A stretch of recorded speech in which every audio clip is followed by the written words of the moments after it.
Welcome to Classic Trials. If you're new here, my name is Alita. I'm a lawyer licensed in California and DC, and on this channel, we make sense of the law one bite at a time. In this series, we observe and analyze the play-by-play of some of the biggest trials that have shaped the public consciousness of the American judicial system. In this season, we're working our way through the case of California v. Erik and Lyle Menendez. Growing up in Princeton, New Jersey, and then Beverly Hills, California, these young men had everything they could ever want, or so it seemed, until one night on August 20th, 1989, they approached Jose and Kitty Menendez with newly purchased shotguns. Put on trial for murdering their own parents, they claimed self-defense, arguing they were terrorized in their own home by abusive parents until they could take no more. Which argument is more convincing? Come join and see for yourself. Good morning, good afternoon, good evening, wherever you are. I hope you are having a wonderful day and a wonderful Monday. I hope you had a great weekend and just a great start to your week. So with me today, I have, of course, the wonderful Rob from Law and Lumber. He got the memo that he needed to match me today. There was no memo. This was just chance. It's cold. It's cold in Virginia, so the flannel was in order. Yeah, you and Mr. Bites have similar tastes. So anyway, let's say hi to some folks in the chat. So Diane Liverman says, "Happy Monday, all. We'll be listening while working in Virginia." Well, welcome. We've also got Brittany Chanel from Illinois, living life with and singing songs with Mallory from Utah. We've got Loquaria from Pennsylvania, Mary M from Munich, Stephanie Olson from San Luis Obispo, California, Jane Blackbird from Humboldt County, Aaron Morgan from the UK. Let's see, where else have we got some folks in? Every time I do this, I get a sudden flurry of people saying hi from all kinds of places. Kelly Marie from Madison, Wisconsin, Anna Costello from Chile, Pennsylvania, and also KP from Dallas. And let's do one more. All right, Melissa Simak from WeHo. How's it going? So, all right. Last week, we had a few witnesses that we heard from. We've got a couple more today, so it's not going to be as many as there were the last couple of weeks, but two more police officers this time. So we'll be hearing more about the investigation that has happened. If you remember before, we heard from I can't get over the fact that the order here has been a little bit weird with these witnesses, right? Like I would have expected them to start with one of the detectives here who had the full story of like what happened, and then to bring everybody else in to fill in with color.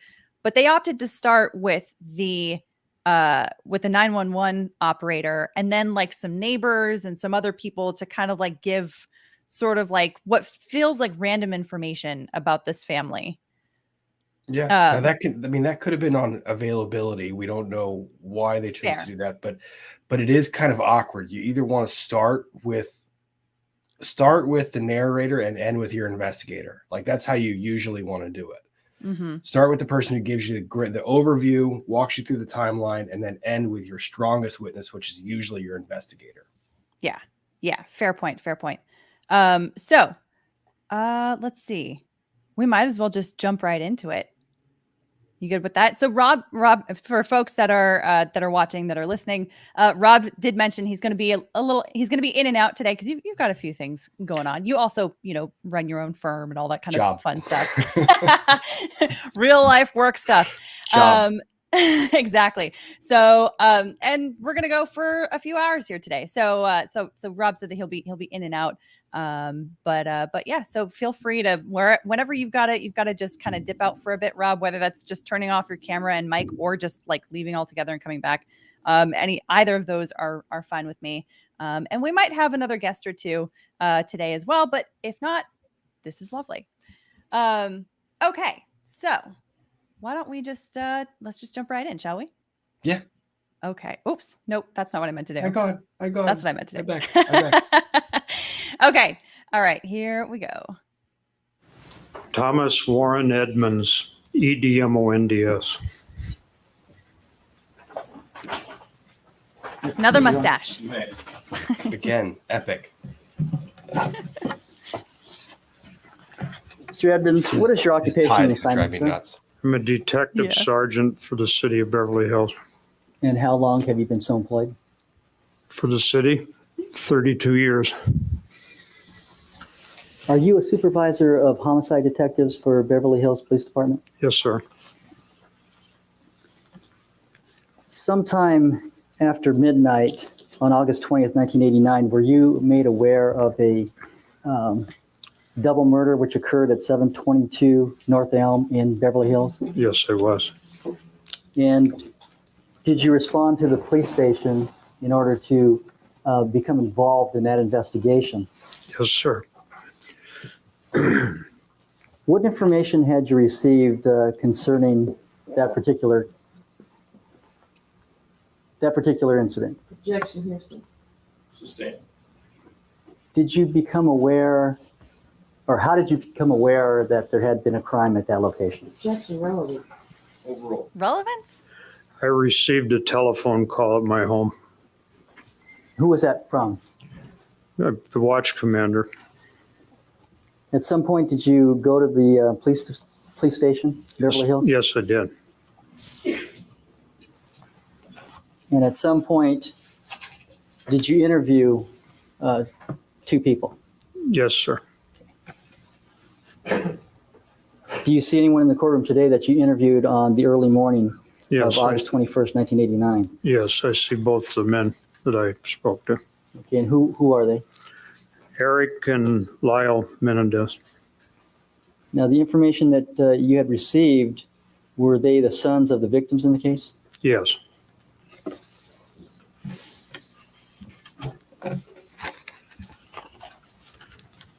Were the defendants in custody at that time, sir? No, sir.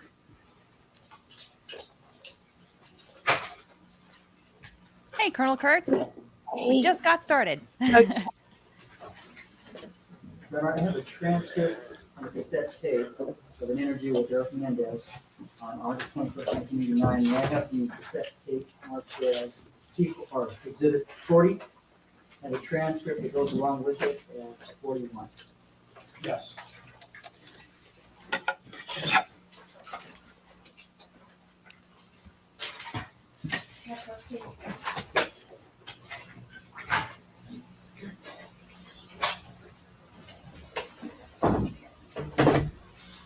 Remember, may it stipulated that the court reporter does not have to put down the or transcribe the tape. Is there a stipulation the court reporter does not have to take down the words spoken on this tape? Yes, Your Honor. Yes, ma'am. All right. All right, so we're going to hear a tape. So the transcripts have been Okay. reviewed by defense counsel. At this point, I'm going to pass out copies to each jury. I'm loving that mustache. There have been many a mustache in this And trial so these far. Every witness would have to be returned, ladies and gentlemen. Just they're Apparently that given was to the you unofficial uniform at for this cops. point to assist the jury in listening to the tape. Sometimes it helps to have something in writing ahead of to read along as you're listening to the tape. But the tape itself is the evidence of the conversation, not the transcript. And the transcript is just an aid to listening to the tape. And after pause it's real quick. played, we'll Yeah. collect them. What's up? So you guys are going to remember this from the Depp trial, where there was objections about allowing the jury to watch or read a transcript while the tape was playing. Mm-hmm. This is really? an issue that gets fought over a lot because the tape itself is evidence. The actual tone that's being said, the words that are being spoken, it's a perception of a conversation. To have the words in writing while listening to it can alter the way that you hear the words. That makes sense. So there's oftentimes fights that happen over that. The defense, also, I can tell you right now, the defense is scared of this witness. They were really quick to object really early on in that testimony. To relevance of all things. Yeah, of About, all things, like, hearsay and relevance how- within two questions. Like how he learned that there was a homicide investigation that needed to happen or that was happening, and she objected to relevance. Was like, yeah, that was a very strange objection for this. That's intentional to throw the witness off, to keep the witness on their toes. Basically, say, I know that you are going to say something I don't like. I want you to know that I'm listening to every word coming out of your mouth. Mm-hmm. Oh, that's interesting. Very interesting. Yeah. Really good point, Rob. Thank you for that. Any other thoughts before we get Nope. going? Okay. Cool. Yeah. No, those are really good points.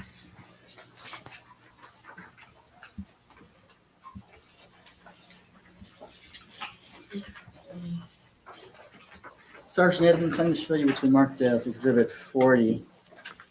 Have you seen that tape before? Yes, sir.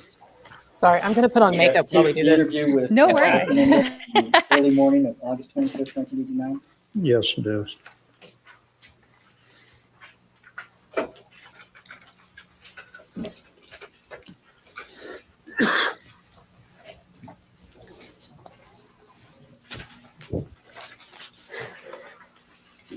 Is everybody ready? If I may, Your Honor.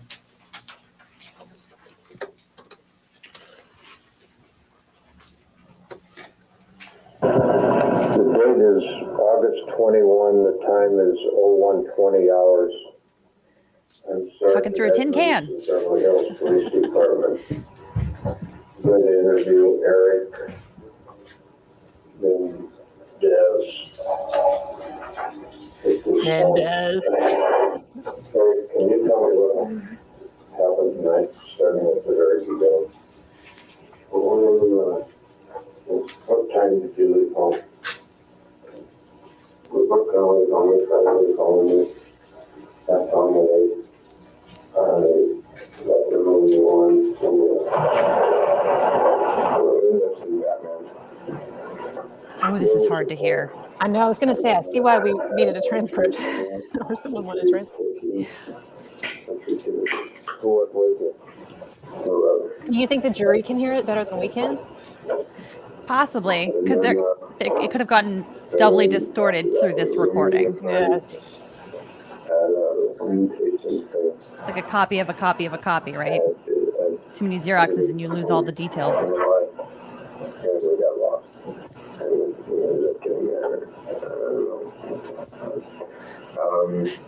Robbie Dobby, I agree. I used to love that show growing up. Nick at Night.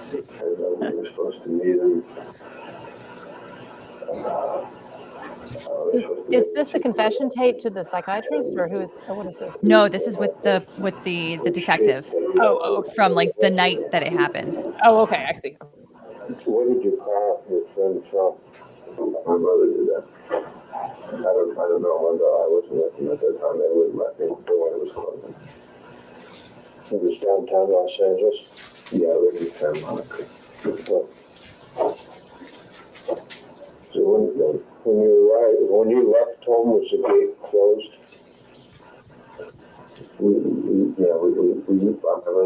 went out the back. Jesus left that. Get that to the back. They usually always close the gate and turn them around and lock the door. Do you live in the guest house? No, my mother lives. What type of automobile were you driving?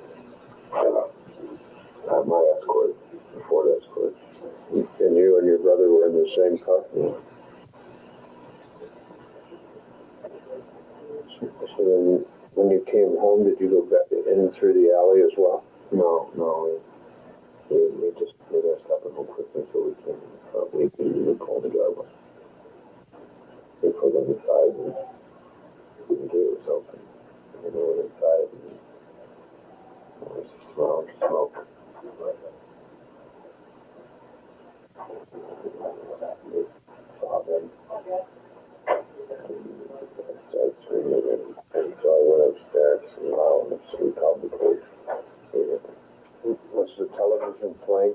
Yeah.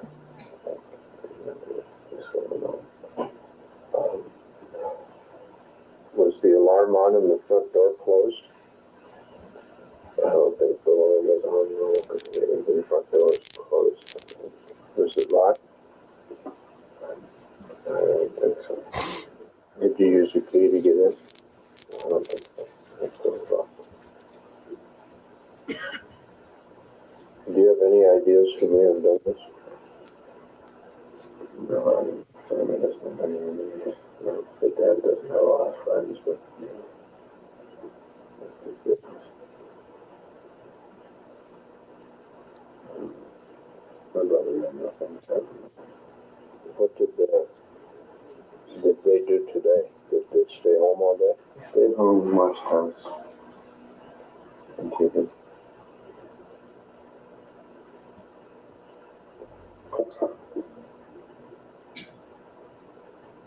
Did you notice if anything was missing from the inside of the house? Any property?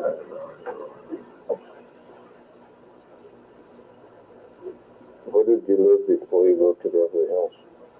We were renting a house in Calabasas. We just moved here in October.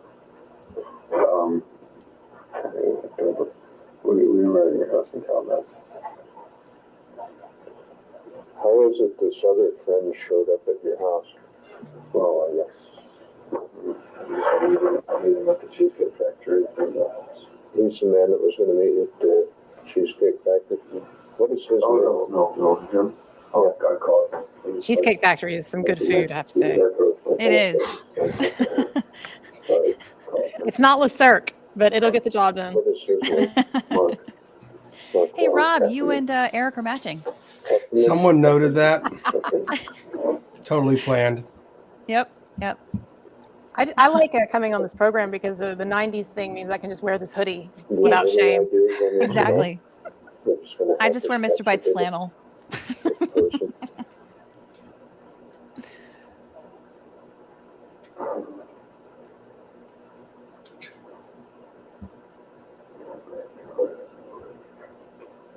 Someone asked if anyone can understand what's happening on the tape. Not really, but I mean, we kind of, they're not really giving anything away in this, right? This is just like the night that they were questioned when the parents were killed. Okay. Yeah. I don't understand why it was brought everywhere. Ultimately, the point of this tape is to show the inconsistencies with what they later said, what they later admitted. Which is why you don't talk to cops without your attorney present. Never. 3 to 4 hours later, I mean,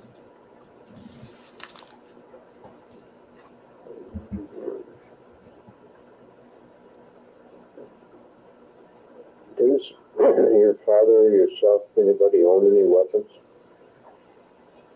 Yeah, I think they own some weapons. I'm not sure. Do you know what type they are? I think it's a rifle, I think they have a gun. The handgun? They used to. One time ago. My father saw it. I'm confused. No. It was in our other house. And then,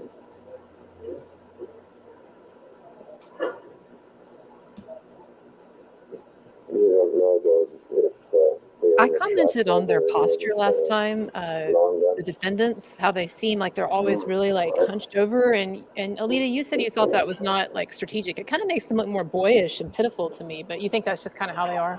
I mean, Spidey has talked about this before from behavioral arts, how he says it's so hard to keep that up for days and days and days.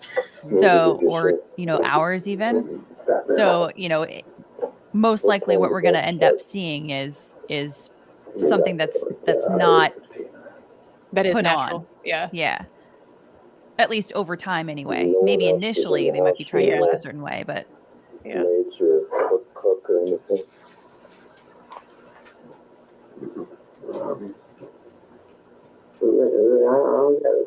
We weren't even going to go out. Maids off on weekends. Lived at the house for days. We weren't even going to go out, and there wasn't like a plan. We would always go out on Sunday. Was this the trial that really made Court TV? Because this was before OJ, right? Mm-hmm. So was this like the big one that made Court TV? Do you know? I don't know if I don't know about that, but I do know that they were calling this the trial of the century. This was their first. This was the first broadcast trial by Court TV. Oh, okay. Wow. Okay, so I guess that answers your question. Yeah. Thanks.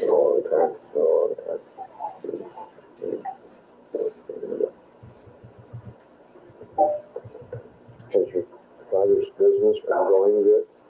Oh, yeah. Oh, someone said the Dahmer trial was on a year before. Okay. Oh, that makes sense. Okay. This probably was the one that really, yeah. Yeah, Dahmer was 92.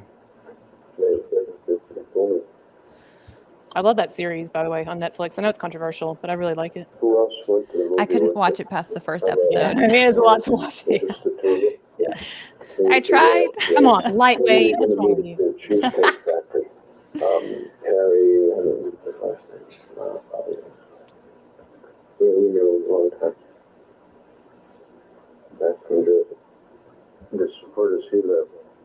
He lives in like Howard or something like that. I don't think I've never been to his house. You know that he's like 49 if you know what I'm about. Can you think of anything else that's going to help us?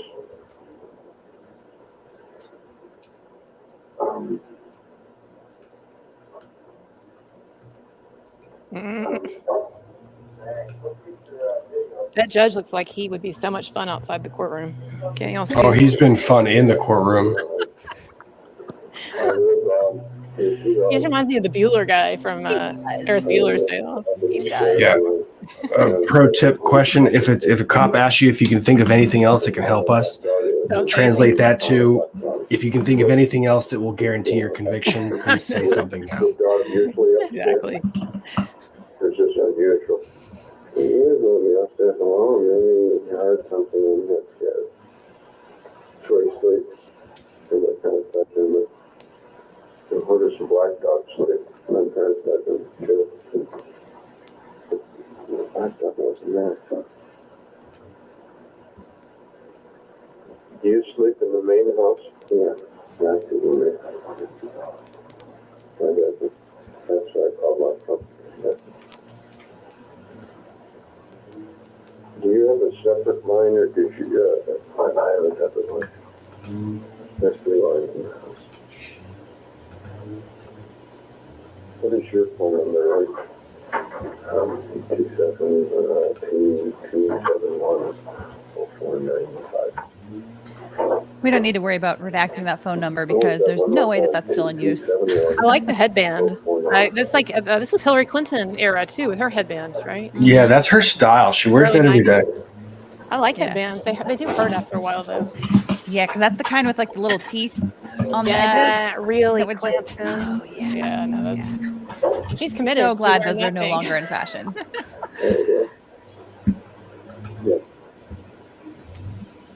I do miss hats. I wish that, I mean, I was never alive when hats were big, but I wish like the Jackie O pillbox hats and all that would come back. Was anybody around there? I feel like I look funny in most hats, so I find that hard. that would have worked for me. A big like sort of straw brim hat, hippie hat or something. Boho hat. I could see you. Thank you. I appreciate that. All right, the record will reflect that these statements have been made. Sergeant Edmonds, does that accurately reflect the interview that you had with Erik Menendez on the early morning of August 21st? Yes, sir. Yes, sir. Your Honor, there's a second tape No. interview with Lyle Menendez. Maybe this one will be better. Clear. Accompanying that is a Maybe. transcript. This time they decided to put the microphone under Lyle. We'll take our recess at this time, ladies and gentlemen, and we'll resume tomorrow at 9 o'clock. Don't discuss this case with anyone. Don't form any opinions about it. I And always we'll love resume that admonition. tomorrow Don't form at any opinions. 9 o'clock. And each jury, please return to your respective jury room Don't at 9 think o'clock critically tomorrow. about what you've heard so far. All right, the jurors have left. Okay, let's- Just as far as exhibits are concerned, Let me see if I can skip the ahead exhibits that have been marked. because we don't need to go through this. Free movie channel. Sorry. Commercial. Yep. Another one. Hopefully. Have I missed? Oh, I'm sorry. I was going to say, have I missed any big witnesses from the There's last something couple of for times? No. No. I'm sorry. I also didn't mean to. Anyway. I'm having a great start today on this Monday. It is Monday. We are alive. That is about all I can say. Yeah, exactly. So okay, I'm skipping ahead still here. Let's see if Who did you have last week? last week we had. Let me see. I can pull up my notes from Oh, last it was week. not that big of a deal. I was just curious. No. We had a couple detectives. I do you remember that? Okay, so we had we had a lot of shark talk because we had Bob Anderson, who's a boat operator out of Marina Del Rey, and so he had taken the family like shark fishing. Oh, that yeah, I was know so I know his confusing. story. Yeah, I don't understand what the purpose was of any of that other than to like give color as to like how the family interacts, but like I don't understand why the prosecution put them on in the first place. I was going to Because say, I thought they were defense. I thought they backed up the defense by saying that like the dad was really scary and It stuff was like it was they some of wanted the to stay dumbest away from their testimony. parents. Like it was like, Mom- what shark did you catch? Did you catch this shark? Was it? What did you use for bait? I'm going, why does any of this matter? That's funny. They're like, we used poor people. That's what we used. Yes. Like that's the only way that would have helped the prosecution. Right, honestly. right. Weird. And they started off with that too. That seemed, or in one of their first witnesses, that seems weak. Yeah, exactly. So yeah, it absolutely seemed that way. Let's see here. I think yeah, and then the next one was Richard Catalani, who's a criminalist, and then they talked about the fact that they found blood on mom's shoes, but this was before DNA testing, so they couldn't really affirmatively say that they were hers, but that the shoes that she was wearing had blood on them. So like for us, that feels very like okay, like there's photos of her, her and his blood like everywhere. So I guess that's like for the jury to like bring something physical into the courtroom that they were can they like, able to see pictures of her? Maybe it was a way to see pictures of her body first. They did have photos, but they didn't, and there was rulings on the photos about how many they were going to be allowed to use because some of them did show the body. Mm-hmm. I don't know. It just wasn't a lot. Yeah. And then we heard from Detective Leslie Zoller, who investigated the crime scene. And so they talked a lot about collecting the wadding, collecting the pellets and stuff from all kinds of different materials around the room. And so the cross-examination was just all about like the pointing out, to the jury, like lack of thoroughness of this investigation, basically. Okay. Like what kind of, like, where did you leave pellets behind? Where did you leave wadding behind? Kind of like what they did to OJ Simpson, to the evidence collector or whatever in the OJ Simpson case. Like, oh, you made this mistake or whatever. Yeah. That's basically what they were aiming for there. Okay, So, but cool. yeah. So, okay. I think we might be queued up now. Let's see here. Fairbanks to ask the court to Or is this authorize more? certain- I'm sorry. Hang on. This is let me see if I can. I will, I'm going to take this off screen and we can keep talking. So, but yeah, so far it doesn't seem like the witnesses have been like particularly helpful to the prosecution. I don't know. I mean, they've been there because the boys were exhibiting a lot of very strange behavior. That's true. Okay. By coming back to the house at 5:30 a.m. to get their tennis rackets, that was one thing that just didn't make a lot of sense. True. The investigator did let them go inside the house without being accompanied. That seemed like a big shortfall. But I mean, prosecution's laying their case out. It's not a big surprise as to what happened at this point. I think the interesting testimony is going to be when we get to the finances later. yeah. That's going to be wild. I was going to say, I'll save it for when we get to the finances, but I think that that's been greatly misconstrued. But there's actually some stuff that most people don't know about the financial. But we hear, oh, they went on a spending spree. It's actually way, way more complicated than that. We can talk about that later when we get there. Yeah. Well, yeah. We can definitely have discussions about that because like I've worked with grieving family members and they can grieve in all kinds of weird ways, right? Sometimes through expensive shopping or through fighting each other in litigation or over mom and dad's money. I've seen a lot of that working in trust and estate litigation. Oh, but yeah, it manifests itself in some of the weirdest ways. Okay, I think this might be. Yes. All right. I'll remind you're still under oath, and you may resume your direct examination. Thank you, Your Honor. Sergeant Edmonds, after you interviewed Erik Menendez, did you interview his brother, Joseph Lyle Menendez? Yes, I did. Did that interview take place about 1:42 a.m. on the 21st July? Yes, sir. Now I have the audio cassette tape of an interview of Lyle Menendez on 8/21/89. I have a tape marked as Exhibit 42 and a transcript of that tape as 43. Yes. Thank you. Court's commission, counsel has seen the transcript and passes out to both juries. All right.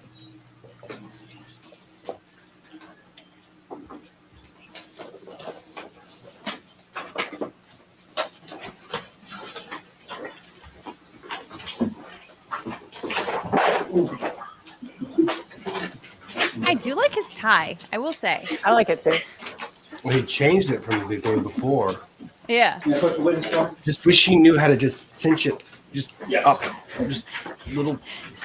I wanted to be comfortable. That's all. But that looks like a perfect tie for Easter.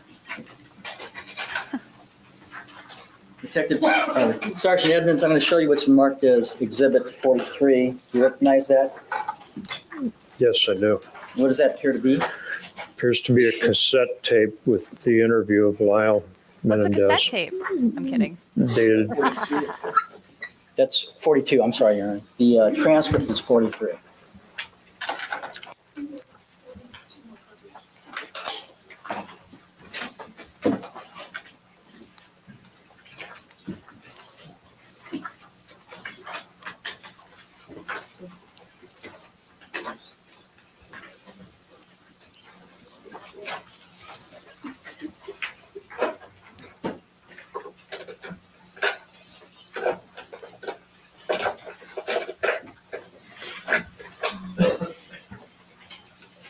Everybody ready? All right, is there a stipulation that the court reporter need not take down the contents of this tape as it's being played? Yes. So stipulated. All right, I'll remind the jurors again that these transcripts are only an aid to your listening to the tape recordings. The tape recordings themselves are the evidence of the conversations, and the That's transcripts are static. just to assist you in following the tape as it's being played. May I proceed, Your Honor? Yes.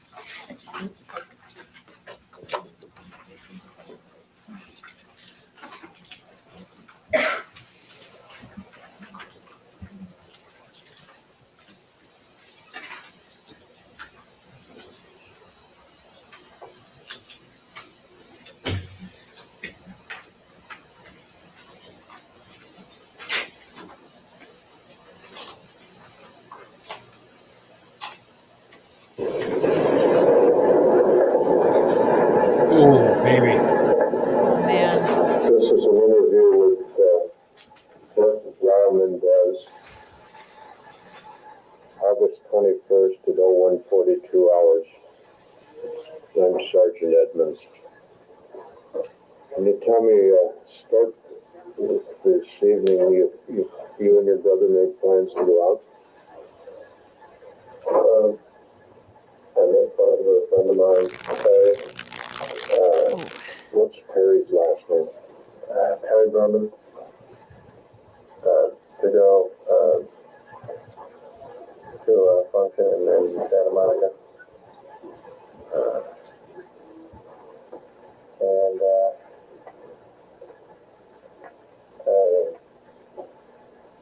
we had no real plan for the day. We wanted to go see a movie. And we went to do that. And we left from there and went to see my friend, and we had left. No, it was Perry. And we went to meet him somewhere, and we went to the house first, and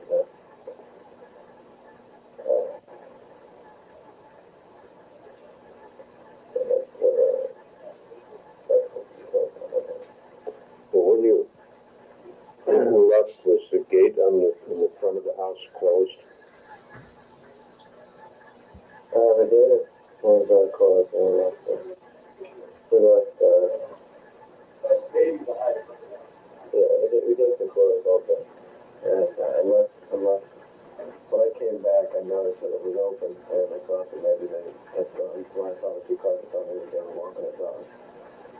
think I was just going to drive around and look.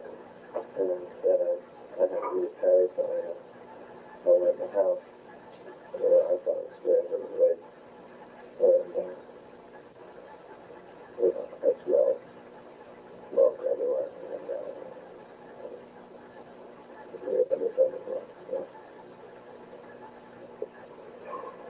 when you left, where was your car parked when you left?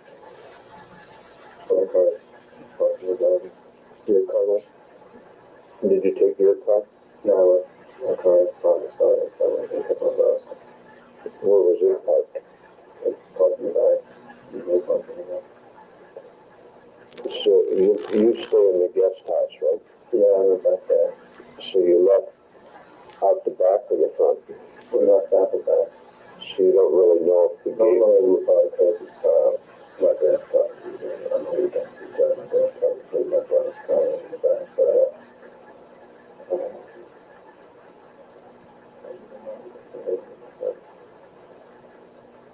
but then you went to the movies?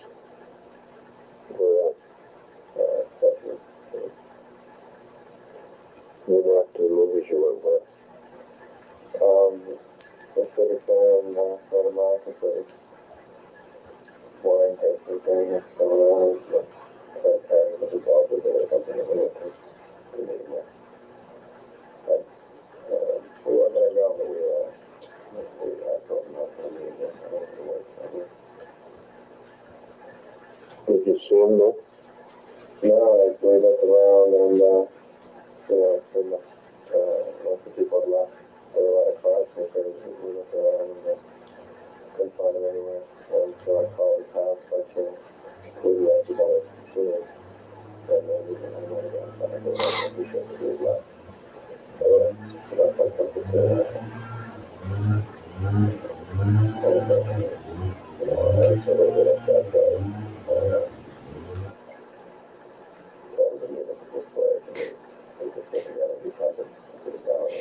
Aquaria, I'm with you. This does feel a bit like a person talking like a trumpet. Womp, womp, womp, womp, womp, womp. And she left a message that you'd meet him at the Cheesecake Factory. I talked to the answer the phone. Oh, he was home. Yeah.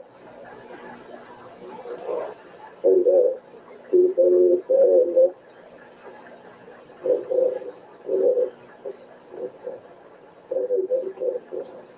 how come you went by the house?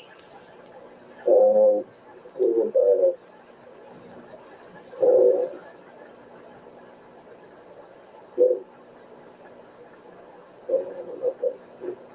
my brother should have one that we went by to pick up my brother's ID, and he had some idea in case he wanted to get probably getting in and out there. I wasn't sure where we might end up with Harry or something like that. My brother didn't think anything but kind of get complicated. So I thought we were kind of a big idea. So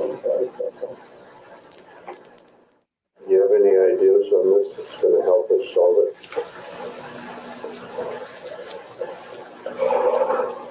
We have to get personal, you understand. If there's any problems, we've got to solve this.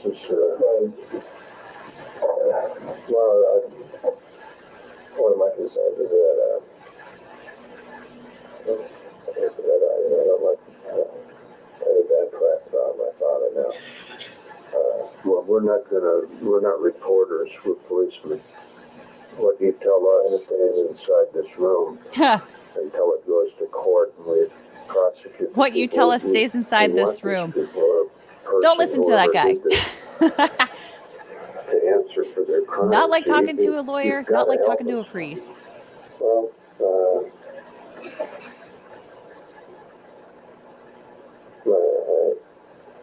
I can't imagine that my mother has never done this.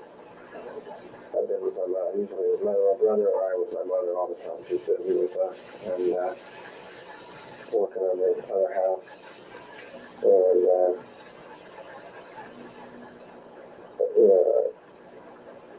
it's hard to say. I thought about a lot of things outside. I thought maybe that Mark said it might be a robbery or something, but from the looks of it, it didn't look like that. It looked like they definitely wanted to make a mess. And it was really sad. And so I don't know. I would think that unless they find things missing from the house or something strange, but I think that it would be my father that would be the reason what happened there. He used to work for us here. Records was a lot bigger than what he does now. He works in a smaller company and with a group of people that from the stores that he brings home and the people that I've met. Is a real seedy group, and he was always very aware of that. And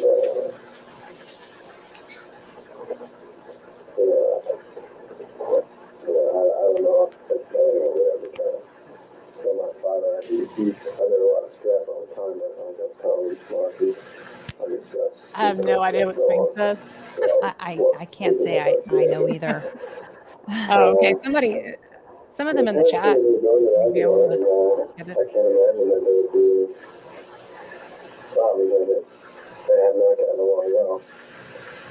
Most because my dad is working on it. That occasional static kills me every time. He's trying to come first and he wants hard to help us out with the large voice, and it takes a lot out of my mother. So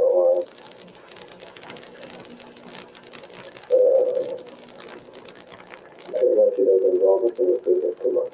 I worked for the company last year for a while, and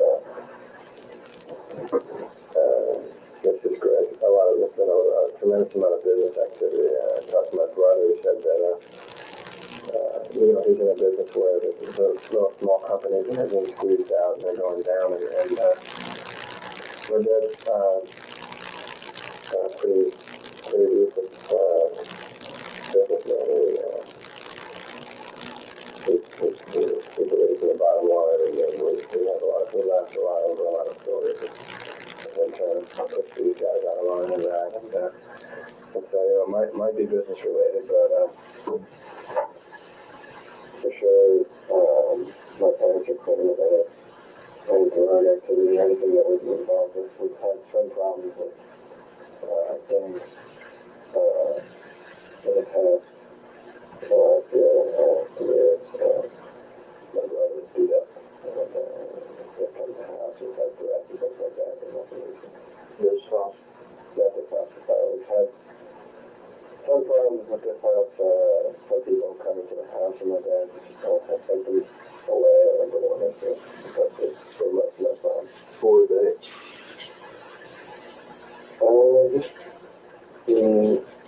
My brother's on the passport one day a while back, and Thank you, Carol. He's talking about his dad's business stuff and how the killing was probably business related. Okay. His car was destroyed and was sent out here. It was in the valley, just in the valley. He only moved here years ago. Did any of those people know where you live? What gang is that?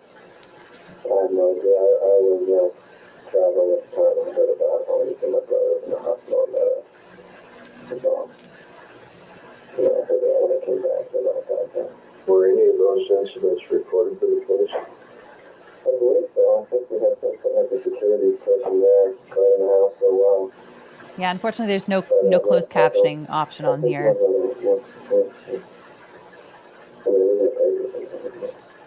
That was in Calabasas. I was in Calabasas. A gang in Calabasas? Is that what he said? Calabasas is a very wealthy area. That's like where the Kardashians live, where, so it's like, that's not a place where you would really find a gang. Fixing another house. What is that? So I don't know if that's what he said, but where is that? That's in Calabasas. Has there been any problems related to that? Yeah, we did. My mother has a new problem with that house. Again, I don't like the people that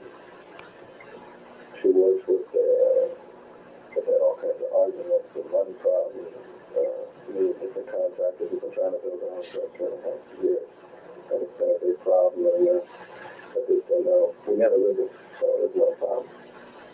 It's just, do you know any specific people that your dad has had business problems with these smaller companies that are getting squeezed?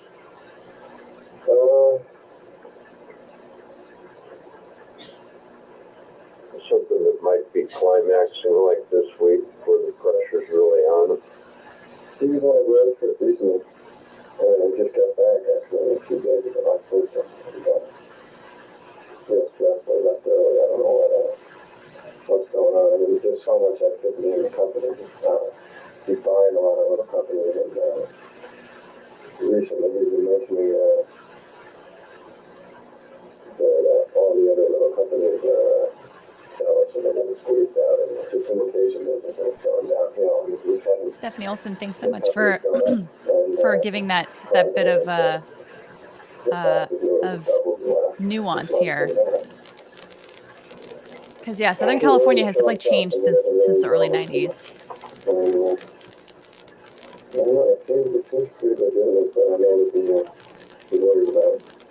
What's the name of this company? The company called International Video Entertainment. And they own all of the companies.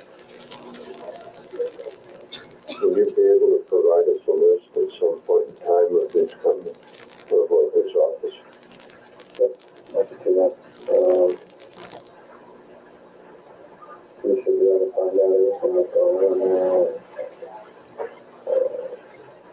The person that's got a financial or something that came looking from our PA, everything is sort of David Kent. Do you have David's phone number? Or you'll be able to get it? I didn't get it from you. He wasn't about until this lived here. How is it that this other man showed up at your house? The tennis instructor. My brother called him on the phone, and I called 911. And he's sort of a psychiatrist, a mentor for my brother and myself. He's a tennis pro, and we play a couple hours a day, and he's with us all the time. And he's really the only person we know out here other than Perry. I don't know anybody. How do you know Perry? Perry used to live in New Jersey.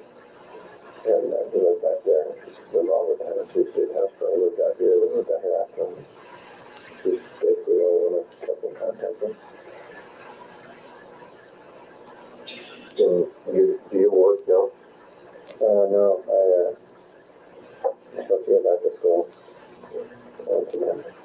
To Princeton? Yeah. What year are you in back there? Can you think of anything else anything that's going to help us at all to solve this? Somebody has to be involved in this, and it's got to be somebody that's real serious.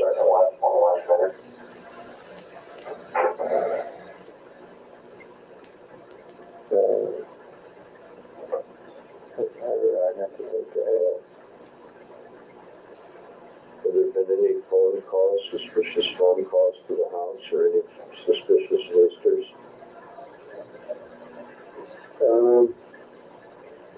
The house is pretty open. I mean, people are always coming in and out. I never really liked the situation. I never thought my mother was safe or anything because always people coming in and out. The phone is ringing 24 hours a day. There are a lot of messages left in the machine. And my dad would get a lot of phone calls at night, which isn't unusual after. These big phone calls at night. People get a lot at night now and do what's that, more lunches and stuff like that. If they just want free, it was 95. So I could see how he could step on a lot of toes. He was very curt to treat my brother and I well, fun and he's a strong disciplinary and he's all protected with everyone and he's doing himself and at work just the same way,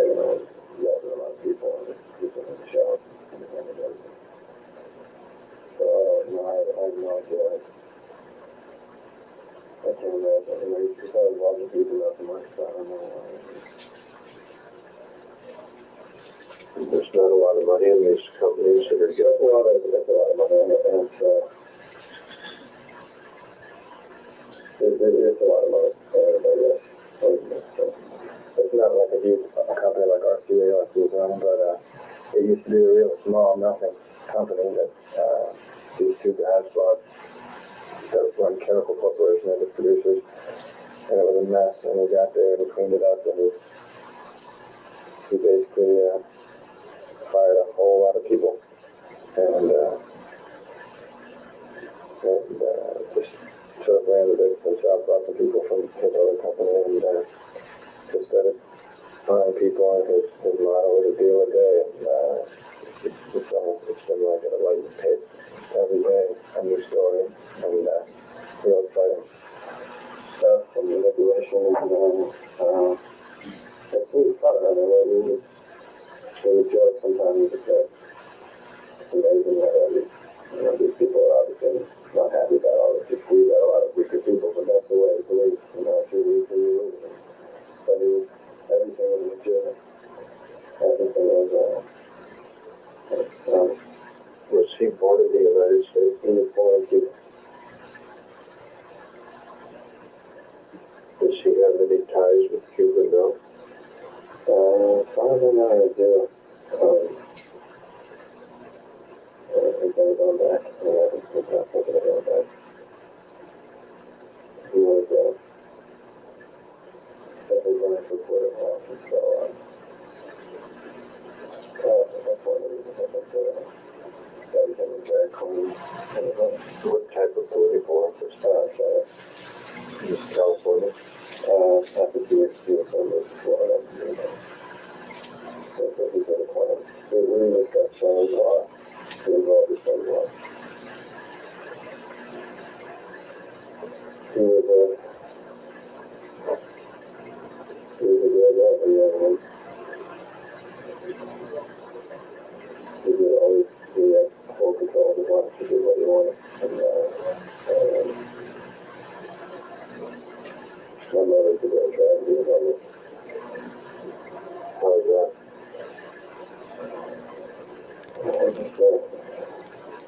That's the hardest thing for me, is things like that. Because she never really got to do anything with her life. She sort of served my father, and I don't think he treated her very well. Cheryl, the ties to Cuba are talking about Jose, their dad, because he was a Cuban American, very much interested in liberating Cuba as he saw it. So that was something that came up, was like a possibility of like maybe it's the Cuban government that came and got him. When you arrived home, you said you smelled smoke in the house. Where was the smoke? I came in through the foyer, and you unlocked the house with the key. Down the footprint was open. So that's unusual, or no? That is unusual nowadays. I've gotten locked out of the house over and over and over again because my mother just used to lock. We never used to lock the house, but we never used to close the gate. So she's real worried about that. In fact, she recently bought a rifle. So we have 2 rifles in the house, and we felt that she was nervous about something because she went out and just bought a rifle and didn't tell my dad why or anything. And that's the first thing I suspected when I walked in the house. But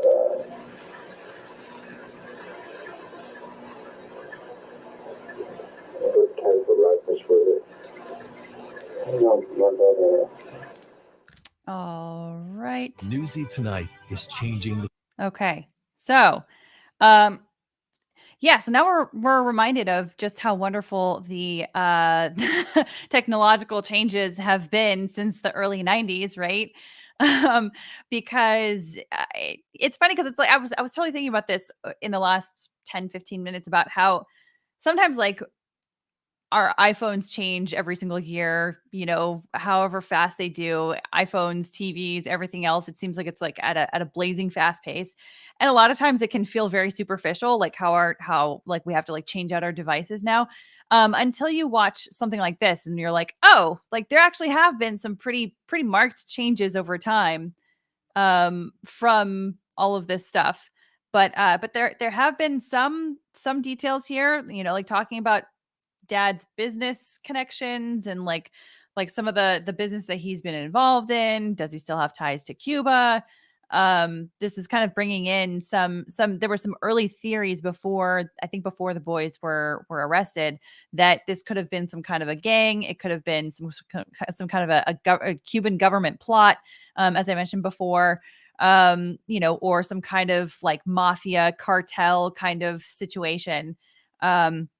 So they've kind of been talking about gangs in the area. But also another detail here that they got into was reminding the boys that, that they had said that when they came home, they saw smoke in the room. And that's an interesting detail here, because if they saw smoke in the room, that's from the shotguns. That smoke has a tendency to dissipate relatively quickly. So if they arrived home and saw smoke in the room from shotguns, that meant that they got there like right after it happened, probably.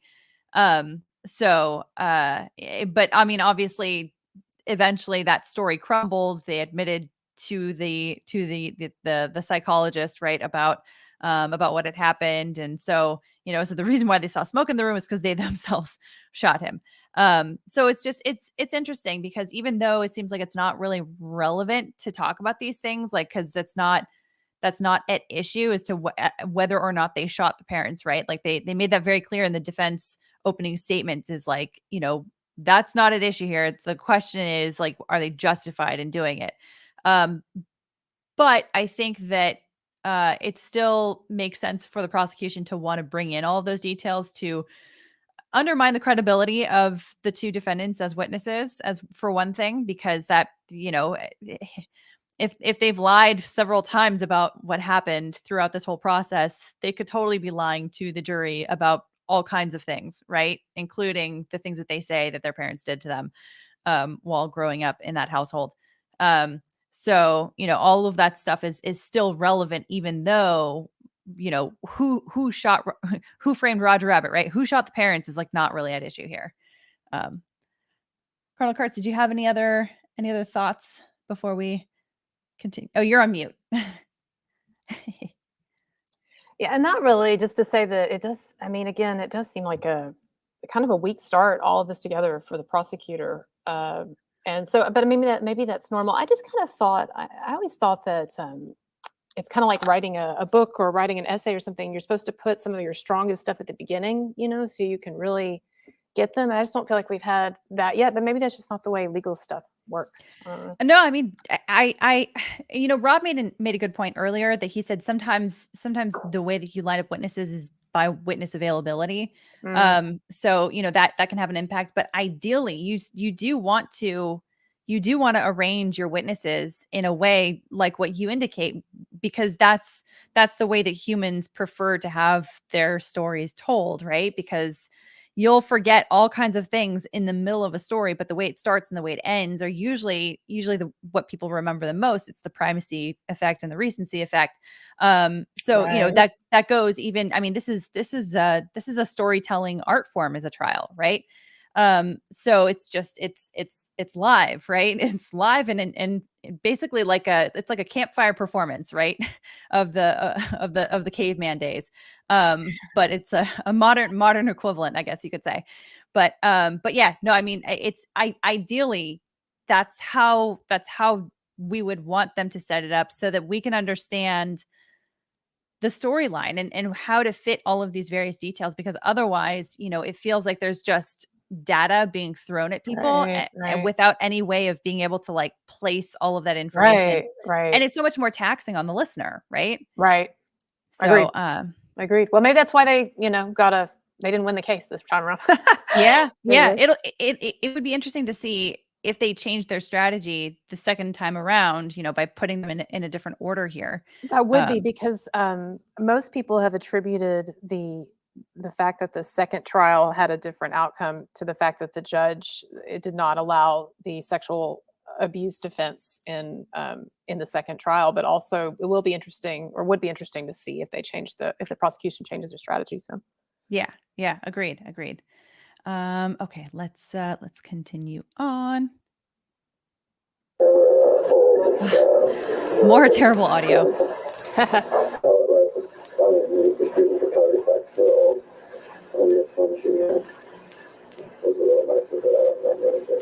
And for anybody asking questions, I'm gathering them, and we'll go through those at some point in the live stream.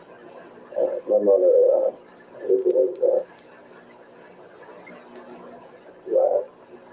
Sometimes my son older brother, my mother's brother.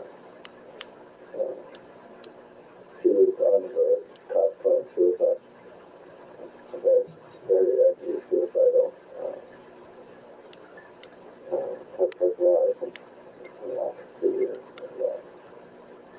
But she seemed to stay stable.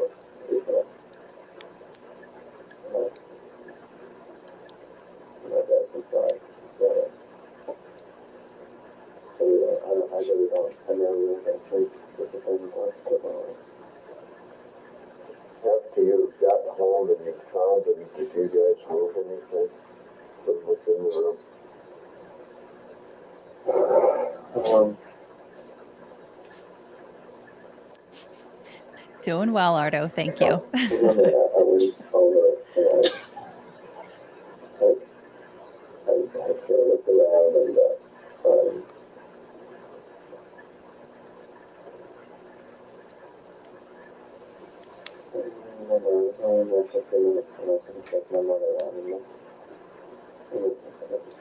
Sandra Ramirez, thanks so much for gifting 10 Legalbytes memberships. That's so kind and so generous of you once again.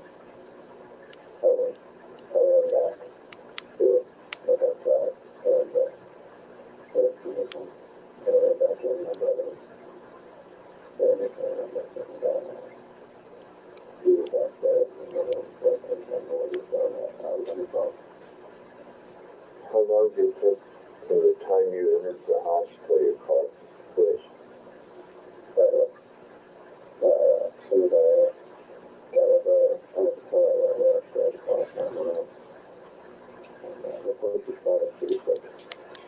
How long, why did you go upstairs to call? Isn't there a phone downstairs? Yeah, my brother left upstairs. He was not saying bathroom, and he was trying to get inside the bed in my mother's room, and I called. Well, Sandra, I really appreciate it. Thank you. Was there the other in the room when you got home? We did look. I really can't remember. I tried not to look, because I haven't been up there. I went through all of that. I was just a mess. And then shut all the time. And then both of them. I can't remember if there was any.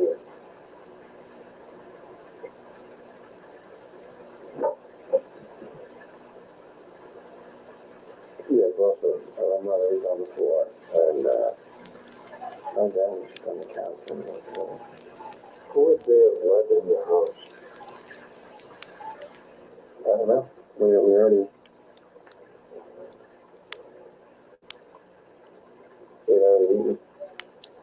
And we were going to call the Chinese food. We decided that wanted to cook instead, so we weren't expecting anyone to ask. My dad had no friends to stop by, and my mother, we don't know any of the neighbors, and so we wouldn't let anyone in. During the day, people would come in all the time, but at night, nobody.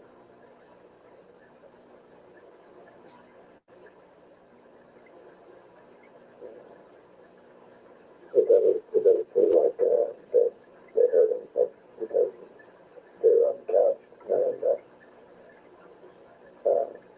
my dad pounded the other gathered up. It was good. My dad usually pretty good. He hears something, so when he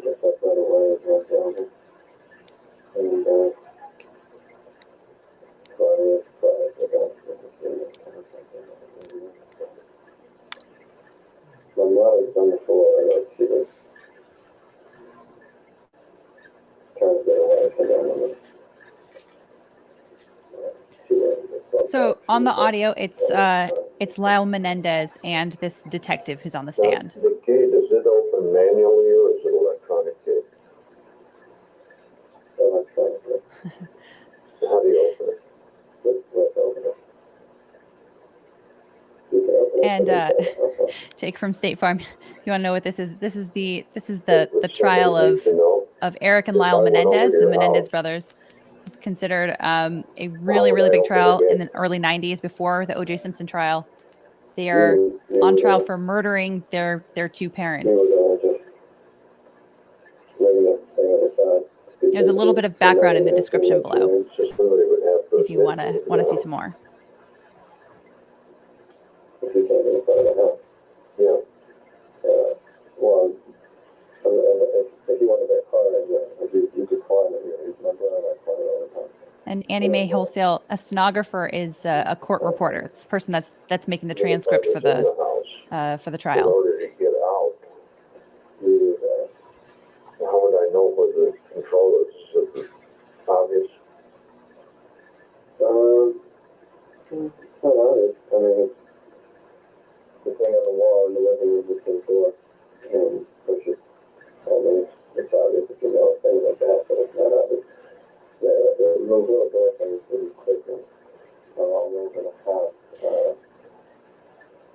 I usually, if I hear like a garage. Thank you for helping with cutting through the static, Carol. Now, were the cards in the same position when you left as they were when you returned?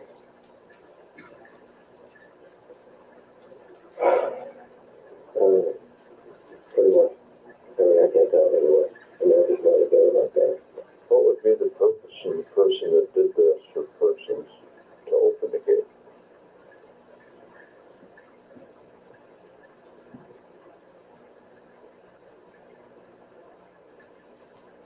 If I went over it to get in, unless you were trying to move things out, I wouldn't know.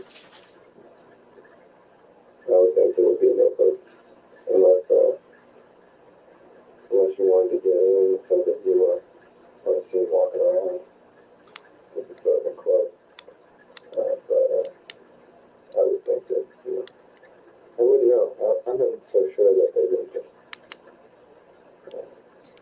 maybe open the gate for some other reason. I mean, it kind of goes back and forth whether it's open or closed. They were trying to leave the house, so and the gate was closed last night. What time was that? Let's get right with it. So right before we went to the movies,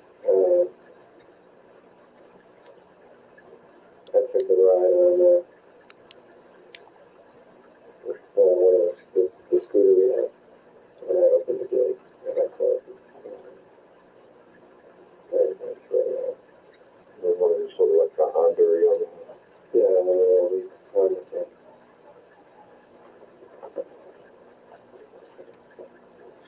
Excuse me, Mrs.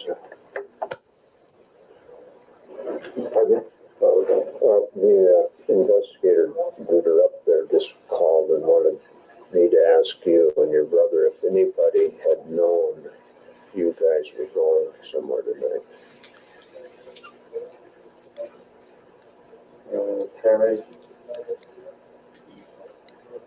So, we're good friends with, and, my brother and I frequent a lot of movies and go and do things together at night a lot.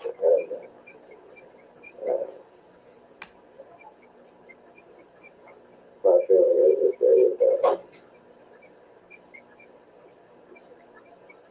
that they wouldn't know. I mean, it's unusual that we would go on Sunday, but that we would, it's unusual. It's a movie, but we wouldn't go anywhere afterwards and stuff like that. It's just that I had this plan with Terry, so we kind of made it good while I'm with Terry here. And, I don't think anybody would know. No way. You know, this time.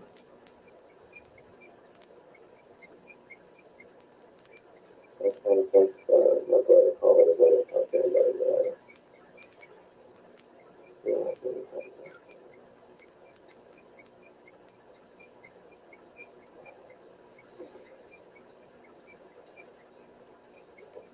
someplace you can stay the night?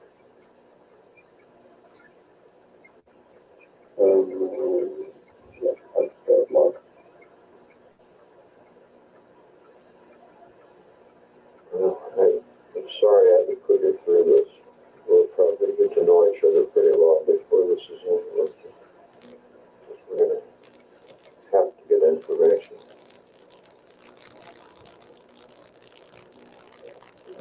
I'm glad that I was able to talk to you about other officers in conflict.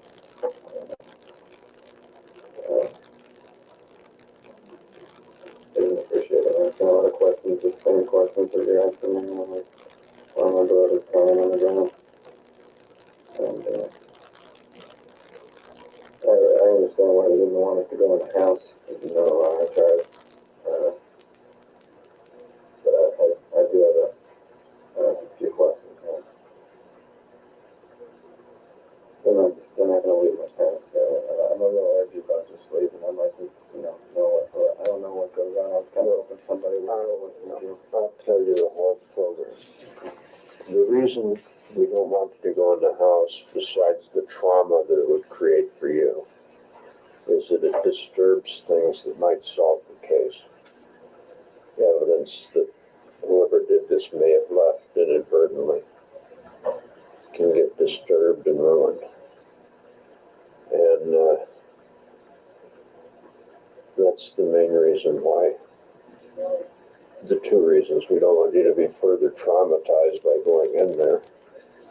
And second of all, screwing something up, touching something that could be the key to the whole thing. But we'll use as much care as we can not to ruin things ourselves. But we have to do certain things to try and uncover evidence, find out who did this. And that's the main reason why we don't want you essentially in the way.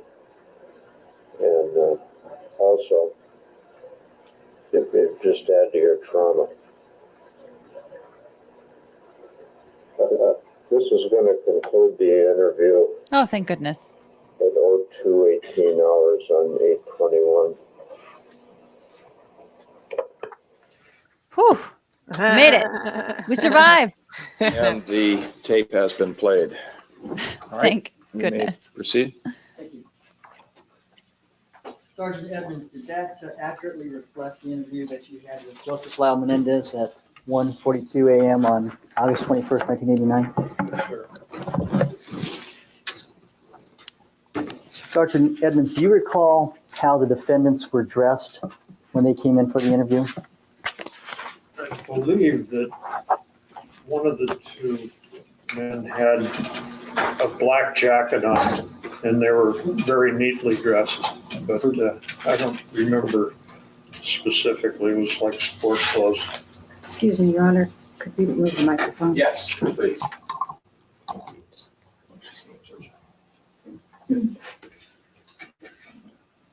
Did their clothes appear to be clean to you? Yes. Was there any blood spatters on their clothing? No. I feel like they would have to be really stupid to defendants show were up with not blood suspects spatter at on their that time, were clothes. No, sir.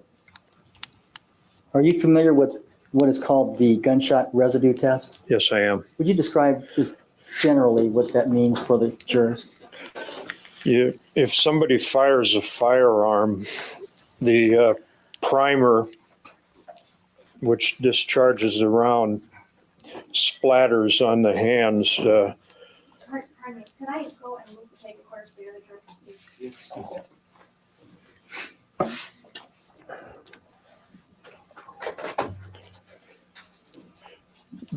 There's like gas comes out of the round that's fired.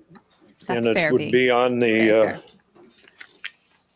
fair. hands, usually both hands if it's a two-handed shooter, and if it's a one-handed shooter, it'd be on the shooting hand, and maybe it's like exhaust fumes in a car, only it comes out of the the cartridge when the primer is detonated. And there's a test where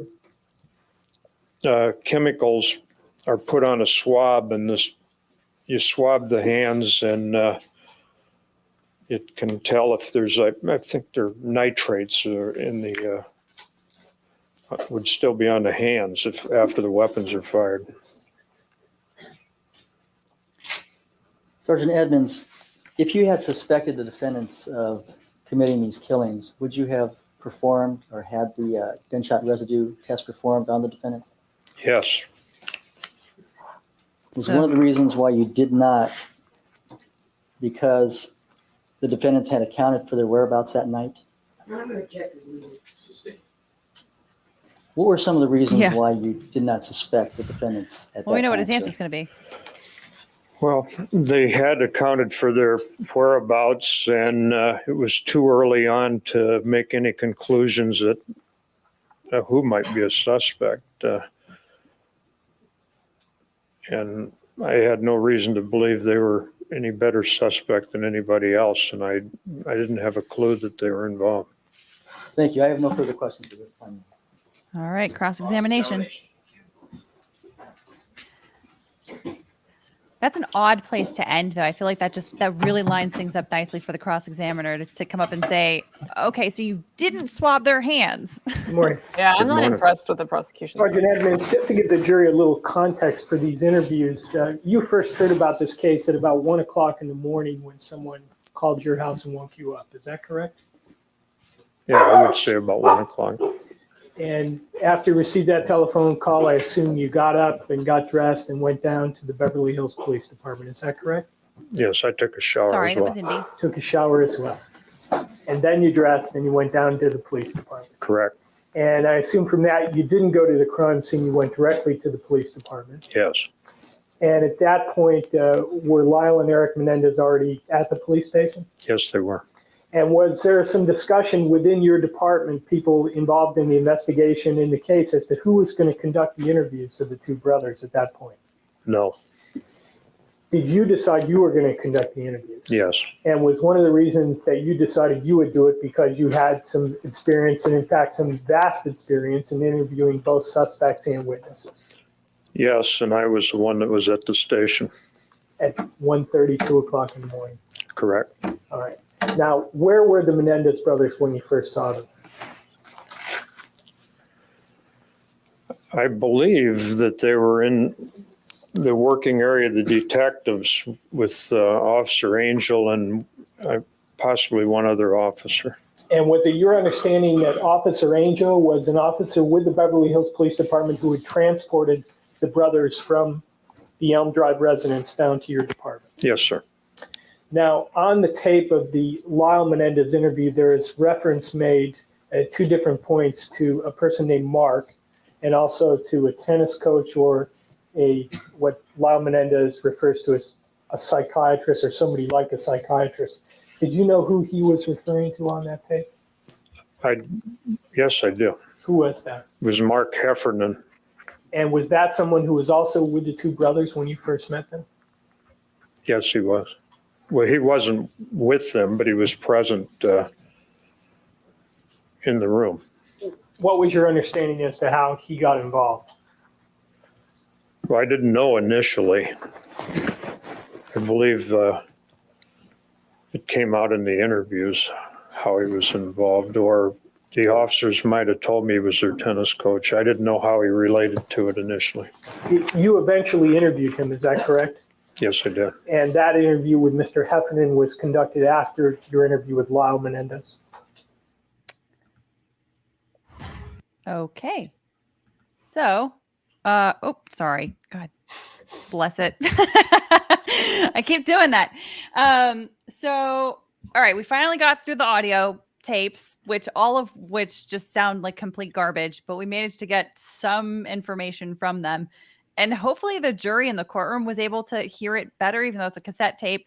Seems like the recording that we listened to is like even more distorted because it's, like I said before, like a copy of a copy of a copy. Yeah. So we started to get to the cross-examination now. And just before the cross-examination, Rob, I don't know if you heard this part, but like the prosecution ended with like, yeah, so you didn't swab the hands of the brothers, right? For residue, for shotgun residue. He's like, no, I didn't. I mean, the reason for it was was because he said that they didn't suspect them because they had accounted for their whereabouts. And they just like didn't have a good enough reason to suspect them. But to me, I find it kind of strange even still that they wouldn't just go ahead and do it. Cause it's like, I feel like that's the kind of evidence that that would go away very quickly. I don't know. And what if the other thing is, if they don't consent to having their hands swabbed, you would technically need a warrant. That is a search, the chemical testing of their hands. Yeah. So maybe they didn't even want to go about getting a warrant because that would have been clear, putting them on notice that they were suspects, and they might have locked down and said not communicating, not cooperating, nothing else. So there's a possibility that makes sense as to why they wouldn't do it. Yeah. But equally strong is kind of, I would want that info. Then again, I don't know if you really need it. If you have the purchase of the shotgun, at some point in time, you're gonna have the admission. Yeah, that's fair. Yeah. I mean, but I mean, on the other hand, they also have these brothers talking to them at the police station without a lawyer present. So I would think that like if there's ever a time to get that information from them without really like pushing them over to like get a lawyer up, all this kind of stuff, like it would be in this moment when they're still like fresh. I don't know. Yeah, but from the investigator standpoint, I will tell you this: it's kind of like a cross-examination. You'd never want to ask that one question too many. Like you want to make sure before you ask them the question of whether they're going to do they'll do a voluntary DNA sample or they'll do a voluntary, some additional type of medical testing. You better make sure you have asked every single other question you want answered before you ask that bombshell that's going to be like, sure. Oh, hey, I'd like to talk to an attorney. Yeah, that's fair. That's yeah. It's like I guess it's really a delicate balancing act. I was thinking about, again, the O.J. Simpson case and how when they arrested him, and I don't know if he had his attorney I guess he had his attorney with him, but when they arrested him, like they actually like really kind of tiptoed around him. And in hindsight, that was one of the big mistakes they made, is that they were too nice to him in the interrogation and really didn't try to like nail him down and stuff. And he was just sort of allowed to run circles around them. So I don't know if that was, so I guess I'm just saying I can see it's a delicate balancing act. On the one hand, like you want to make the person feel comfortable and not alienated, but then also you want to get that information too. Yeah, that's fair.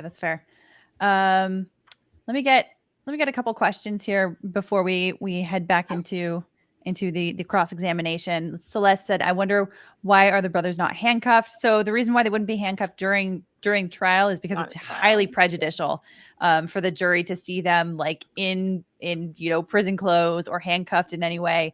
That was one of the things, if you've been watching, if you watched the Darrell Brooks trial, that was one of the weird conversations that the judge had to have with Mr. Brooks, was to say like, you should be in here in street clothes, preferably a suit, but at least something that's not your orange jumpsuit. Actually, she couldn't even say you should, but that's really what she clearly wanted to tell him, is like, it is in your best interests. But he notoriously fought her on that and basically everything else in the trial. But you just don't want to put that in the jury's mind of like, this is where somebody belongs. The more you show those kind of images, the more you run the risk of prejudicing the jury like that. Anna Costello says, if you wanted a transcript of this trial, could you get one? Probably. I think so. I don't know where to get one that's this old though. I'm not sure. But I'm sure that's has to do with the recordings here. And also Mandy Core says, can you mute the person typing, please? Thanks. Oh, sorry. That's me. No worries. Don't worry. Don't worry. I will mute right now. You might be, Mandy, a little bit behind in watching, but it does get muted at one point. Okay, so let's return back, unless you guys have any other thoughts that you want to share. No, I just see Kurt causing chaos in the chat. I do see it. It's nice. Laugh. Grounds. Is that lawful law? Yeah, and Kurt, if you want to join, you've got a StreamYard link if you want to pop on for a bit. If not, no worries. I've got a video with Kurt coming out soon about the, we'll talk about that later. But anyway, hey, Kurt. All right. Okay, let's continue on here. This was first you interviewed Erik, correct? Yes. That interview took approximately 20 minutes. Yes, sir. And then immediately thereafter you interviewed Lyle Menendez. Yes, sir. And then because Mark Heffernan was right there at the station, you interviewed him, correct? Correct. And then after you interviewed Mr. Heffernan, you also arranged to have Perry Berman, the person mentioned in Lyle Menendez's interview, come into the police station, correct? Yes, sir. And he arrived at about 4 o'clock in the morning. I don't recall what time, but he did arrive, yes. And you conducted a tape recorded interview with him as well, did you not? I believe so. And was one of the purposes of that interview to basically check out whether the information Lyle Menendez had given to you was accurate? No. What was the purpose of the interview? To develop another potential witness and to determine his whereabouts in relationship to the story I received. Because as you noted, he was one of the people that knew the boys had left home. In fact, he was probably the only person that knew the boys left home. So he could have been a part of it. So he was naturally one of the first people you wanted to talk to in the course of your preliminary investigation, correct? Yes. All right. You said earlier, by the way, in your direct examination near the end of it, that the Menendez brothers were not suspects. Do you remember that testimony? Yes, they were not. They were not. And would it be fair to say that you hadn't eliminated them or anyone else as suspects? That's true. And was that just based on your general way that you conduct cases of this nature? Yes, I thought it'd be foolish to eliminate anybody. Now, when you first met Lyle and Erik Menendez, was there some preliminary discussion before you turned the tape recorder on? I think so. Could you tell me as best as you can recall 4 years later what that discussion was? Yeah, I believe I got their horsepower, their driver's license, identifiers. And I asked them if they wanted coffee or creature comforts, go to the bathroom and so forth. And then I explained who I was. And then did you take Erik Menendez someplace else to conduct the interview with him?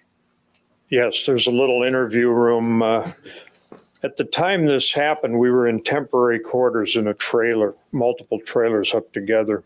And adjacent to the detective room, there was a small interview room. And Lyle Menendez was waiting somewhere else while you were interviewing Erik, is that correct? Yes. Now, during the course of your interview with Erik Menendez, you formed certain impressions about his emotional state, isn't that true? Yes, I did. And during the course of your contact with him, you decided that he was very distraught and quite emotional, isn't that correct? Yes, sir. And you also formed the impression as a result of talking to him that he was obviously in a lot of trauma, emotional trauma. Yes, I did. Heavy trauma, correct? Yes. And in fact, the trauma with respect to Erik was so pronounced in your view that you had to stop the interview at some point, isn't that true? Yes, I did. In other words, you weren't finished with the questions you wanted to ask him at the end of the tape that the jury just heard. No, you're correct. That could And the explain last thing on the why I tape, didn't do a swab. at least from what we can hear, is Erik crying. Is that correct? Yes, he was. After the tape went off, you spent a certain amount of time consoling him and trying to make him stop crying. Is that correct? Well, I didn't try to make him stop crying, but I consoled him. And after you finished doing that, you then went out and brought Lyle in. Is that right? Yes, I did. Was there any discussion between the two brothers before the interview with Lyle Menendez? Yes, there was. Could you tell me what the discussion was? Erik told Lyle that it was okay to talk to me, that I was okay. And that was it? No other discussion? Not that I recall. All right. Now, as to Lyle Menendez, during the course of your interview with him, you formed certain impressions about his emotional state. Isn't that true? Yes, I did. And it was your judgment, based on your experience in interviewing not only witnesses in lots of cases, but also suspects, that although he was clear-cut and precise in his answers, he was also showing obvious signs to you that he was traumatized. Isn't that correct? At certain points, not all the way through the conversation. But your overall impression of him was that he was someone who was traumatized. Isn't that correct? I think occasionally he was traumatized. I wouldn't say it was my overall impression of him, no. Well, do you remember testifying in this courtroom at a pretrial hearing back in May of this year? Yes, I do. And do you remember being asked Impeachment. at that time a series of questions about your impressions and opinions concerning whether the brothers were traumatized that night?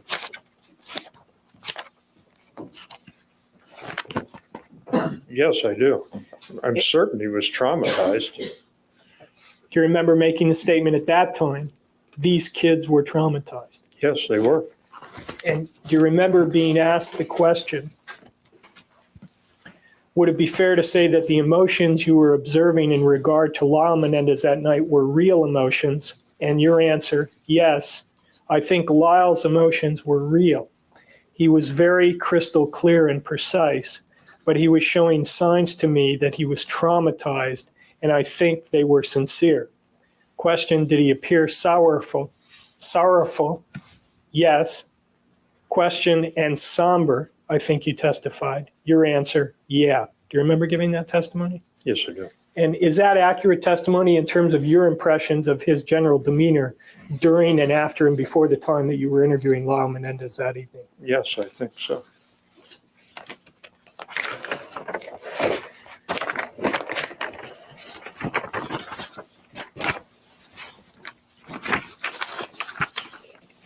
So the reason for this line of questions, Diana, is to show that they're not just like cold-hearted killers, like they were traumatized. So one of the reasons experience. you knew Erik Menendez was upset and traumatized was just there was from his body there's an language. emotional impact on them, right?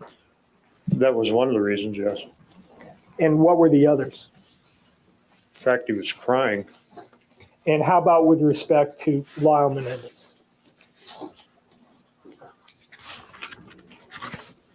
Just general, his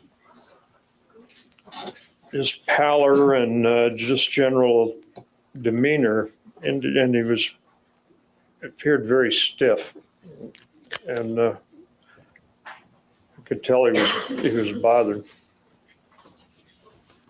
Now, is it also true that near the end of that interview, you told Lyle Menendez that he was not going to be able to stay at the house after you finished the interview with him? Yes.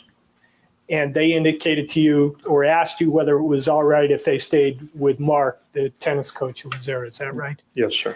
Do you know after you issued that instruction to them that they could not stay in the house, whether they went back to the house to obtain their clothing and other items that they needed to go stay with Mark? I didn't know it at the time, but I subsequently believe they did, yes. And did you learn that from Detective Zoller? I think so.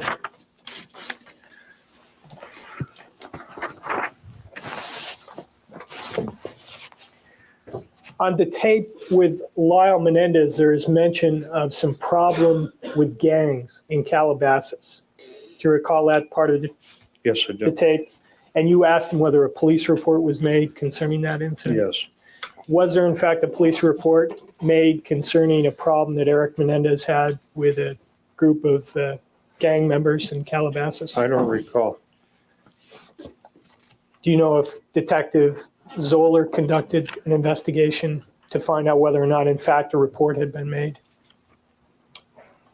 Well, I'm certain that he conducted an investigation. I just don't remember now seeing the report. At some point during the interview, Lyle Menendez mentioned that he smelled smoke. Do you recall that? He said he saw smoke and smelled smoke. And did that, in your mind, as an experienced investigator, raise a certain suspicion? Yes, it did. Could you explain to the juries why? Well, I felt that if you saw smoke, it would have had to have been pretty shortly after the guns were fired, because it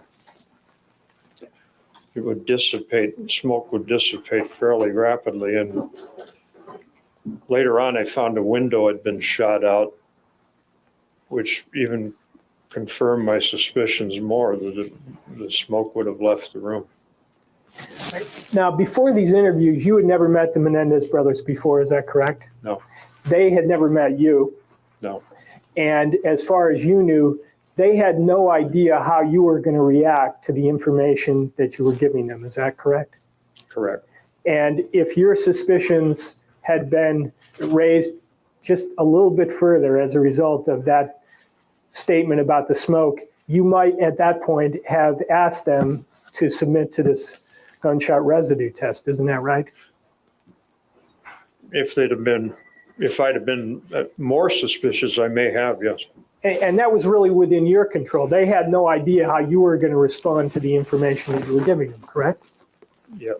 And in fact, had you done that, this investigation would have taken a much different course than it eventually did. Isn't that true? Could I have 1 minute, Your Honor? Thank you.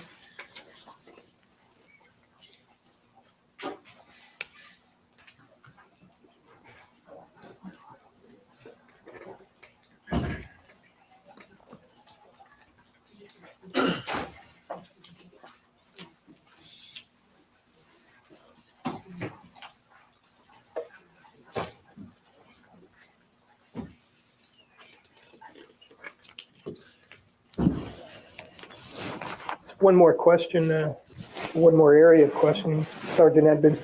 During the course of the interview with Lyle Menendez, there's a statement to the effect that, quote, my dad is usually pretty deaf to hear something, so when he gets up right away, and so I was really surprised. Do you recall that part of the interview? Yes, I do.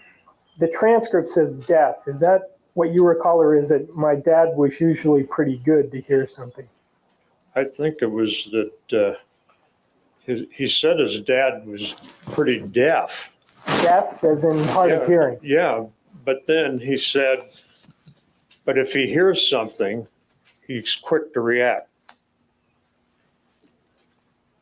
The transcript says, my dad is usually pretty deaf to hear something, so when he gets up right away, and so I was really surprised that he was sitting on the couch like that. Is that how you remember it?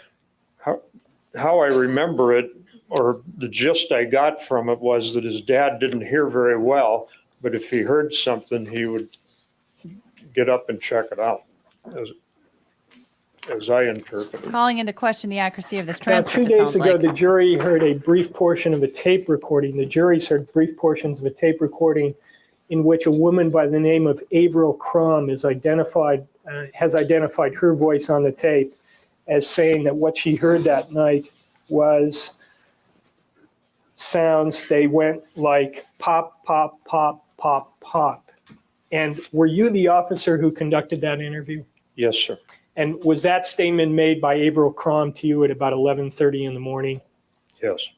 The very next... The 21st. Would have been the same morning you were conducting the interviews with the Menendez brothers? Yes. Is it true that after the interviews with the Menendez brothers, Heffernan, and Berman, you then went out to the crime scene and conducted some interviews out there? Yes. And that's when the interview took place with Ms. Crum? Well, I told you in the hallway that that interview took place at her house. I subsequently, after reading your notes, it took place at the station because that's where we had the book with car pictures in it. Okay. I'm fairly certain that I talked to her up in the street earlier when it was still dark. And then later on, the Josh and Jennifer and Mrs. Crum came to the station. And that interview that was conducted at the state, when you say you looked at my notes, what you looked at was a transcript of the interview, correct? Yes. And that interview was conducted with Avril Crum and her two children, Josh Crum and Jennifer Crum, correct? Yes, sir. And during the course of that interview, Josh Crum said, I was in the middle of watching a movie on the Korean airline that got shot down, and it was about halfway in between the movie, and it was around 10, about 10, and I started hearing shots, about 6 in a row. And then your question, And Mrs. Crum, you also heard them? And Averill Crum answered, I heard them too, but I thought they were Chinese These are firecrackers very long because cross-examination they were questions. they went like pop, pop, pop, pop, pop. Is that what she told you that night? Yes, Or sir. that morning? Yes, sir. Thank you, that's all I have. Cross-examination by the other defendant. Thank you, Your Honor. I just have a couple of questions.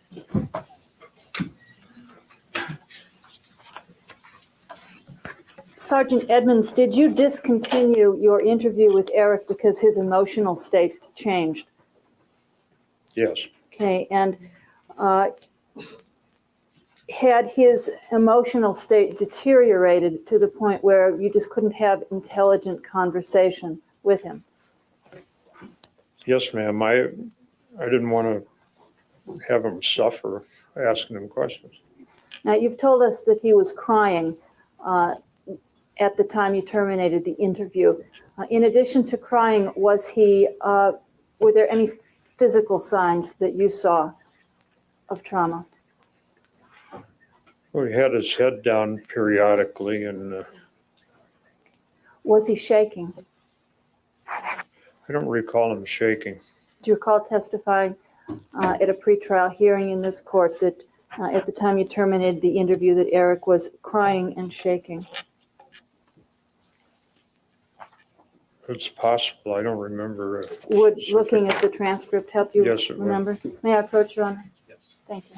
Refreshing his recollection. When Not an exactly. attorney, when an attorney asks you that question 3 times, you can bet that they have Could you look at the answer is probably yes. its Yeah. underlined portion, see if that helps you remember? Yes, ma'am. That's what it says. Okay, so that refreshes your recollection that Yes. Erik was shaking at the time you terminated the interview. Yes. Now, Sergeant Edmonds, when you first saw Erik, you've told us that you believe that he was traumatized, correct? When I first saw him, Yes, and during the time that you saw him on the Yes. 20th. Is it your belief still today that he was traumatized when you saw him? yes. Thank you, I have nothing further. Any redirect? Yes, thank you, Your Honor. Quick redirect.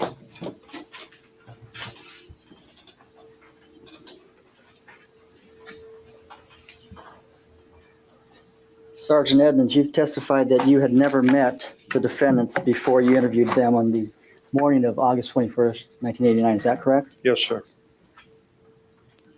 Did you have any knowledge that Erik Menendez was an aspiring actor at that time? Objection, Your Honor. Objection What's- sustained. Ask the jury to be admonished. Well, let me see counsel sidebar. Sidebar. Yeah, that's like An aspiring actor. I mean, what does that have to do with really well, anything? you know what he's trying to get at. He's basically trying to say he was playing all of this up. He was acting through all of this experience and this trauma. But I imagine that was a pretrial ruling that he was not allowed to ask that question. Thought he opened the door, and I think we're about to get some chewing out at the bench. Possibly. Well, or maybe that's just a sidebar with the jury still present. I mean, maybe we'll see some hand gestures or something and some body language that we can maybe pick apart. But I mean, definitely not a Judge Schrader style dressing down. Yeah, were you aware that he was totally faking it? Yeah, exactly. Were you aware that he was lying to you? Just Later, on the morning of August 21st, did you actually go to the crime scene? Yes, I did. Now, Okay, when so Lyle yeah, so Menendez in defensively his won on that interview ruling. Stated, my mother was on the floor like she was trying to get away or something. Were you able to go to the crime scene to determine whether or not that made sense, his statement made sense? By the time I got to the crime scene, the bodies were removed. So you didn't actually see them at 722 North Elm? No, I didn't. Only photographs. Thank you. I have nothing further at this time, Your Honor. All right. Any recross? No, Your Honor. Okay. Sergeant Edmonds, you've been a police officer for 32 years, Yes, ma'am. and you have a considerable amount of experience in interviewing both Yes. suspects and witnesses and crime victims. Yes, I do. And you think, based on your years of experience in that area, you have a pretty good feeling for people. I think so. Oh, thank you. I have nothing further. Trying to undo that damage from that question. Yeah. Thank you. Sit down. Thank you. All right. And let me inquire of counsel, is there a hearing before the next witness testifies? Yes, How long do you think that would take? I'm going to submit it on the paper. Okay. So, How long do you think? yeah. So we are going to go ahead and move on to the next witness. We can skip this. What a terrible, that question pissed me off. Like, You mean asking about the acting? yeah, you don't get to do that. You don't get to put in the mind of the jury that the person might have been lying at the time via some like completely speculative statement of, I mean, imagine I get to ask him, like, were you aware that he acted in his school play 5 years ago and played the lead role? Like, are you kidding me? Like, Yeah. Are you aware that they sometimes play make pretend? yeah. Yeah. It's agreed. That's a particularly egregious question. Especially because it's like they probably talked about that, like you said. I would have really enjoyed actually trying to see what they looked like during that sidebar, to see what the judge, what kind of body language the judge had, and if there was any like raised eyebrows, any hand gestures. Oh, you could tell. Like, you could tell what the defense's body position was, or their body language was, just based on the tone and volume that they made the objection. mm-hmm. Yeah, and then a pretty quick sustained also. Okay. All right. Next one. I think you had a question there about how would this play with the Yes. the prevalence of abuse in 2022? Yes. Let me pull that up here. I did say that there's a couple. So Love Dreaming Peach actually sent a couple super chats about this. Do you think the outcome would be the same if it happened now? If tried in 2022, would the abuse play a bigger part?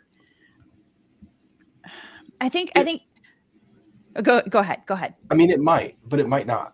It might, but it might not play the role that you think it would. We like to think that it would be. Your gut reaction is to say we would have more sympathy for someone who had been a victim of abuse in their life and in their household.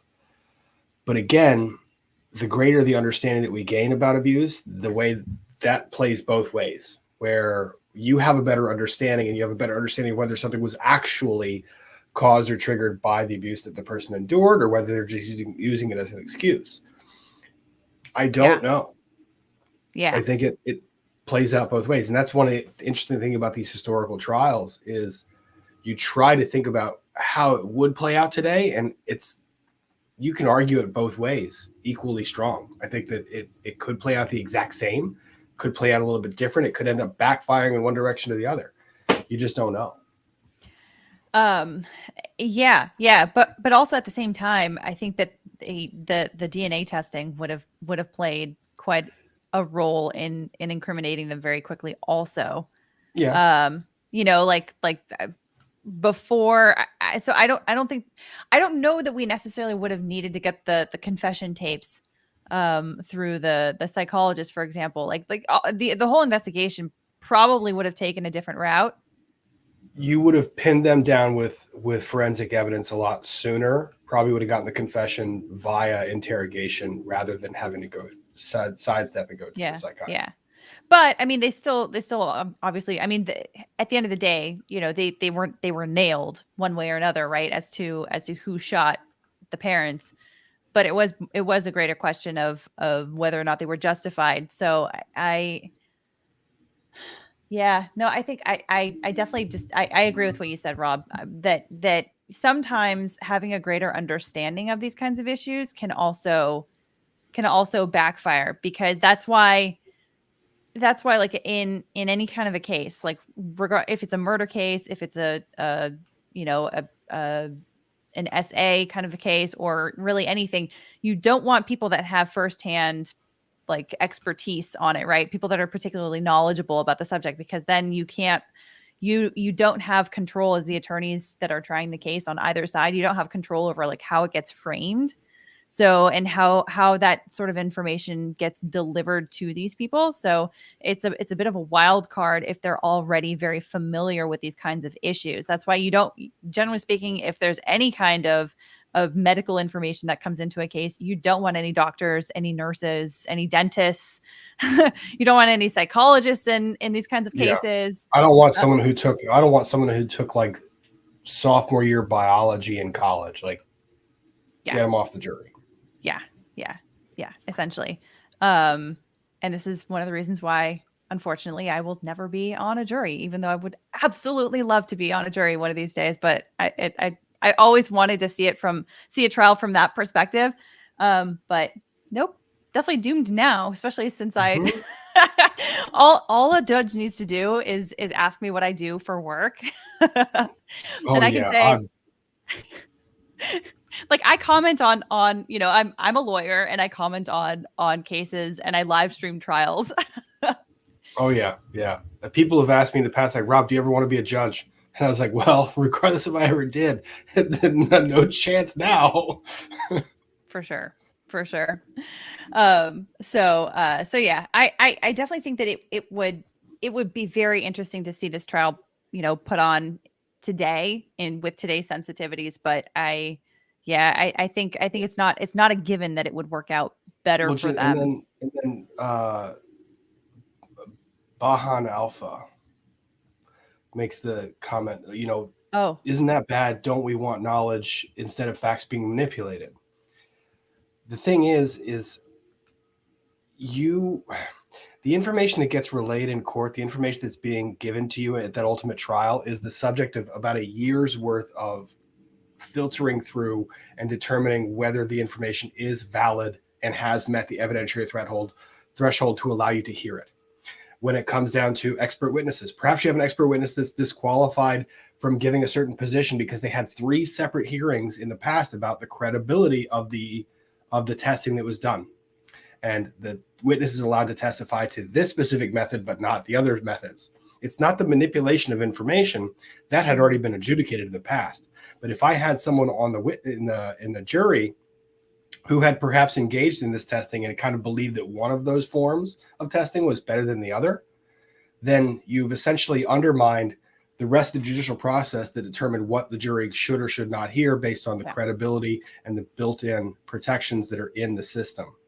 So I wouldn't call it manipulation. I would call it an element of control, because you don't want the jury going to outside sources of information in order to make their judgment, because you want the process to be protected from outside influence. Yeah.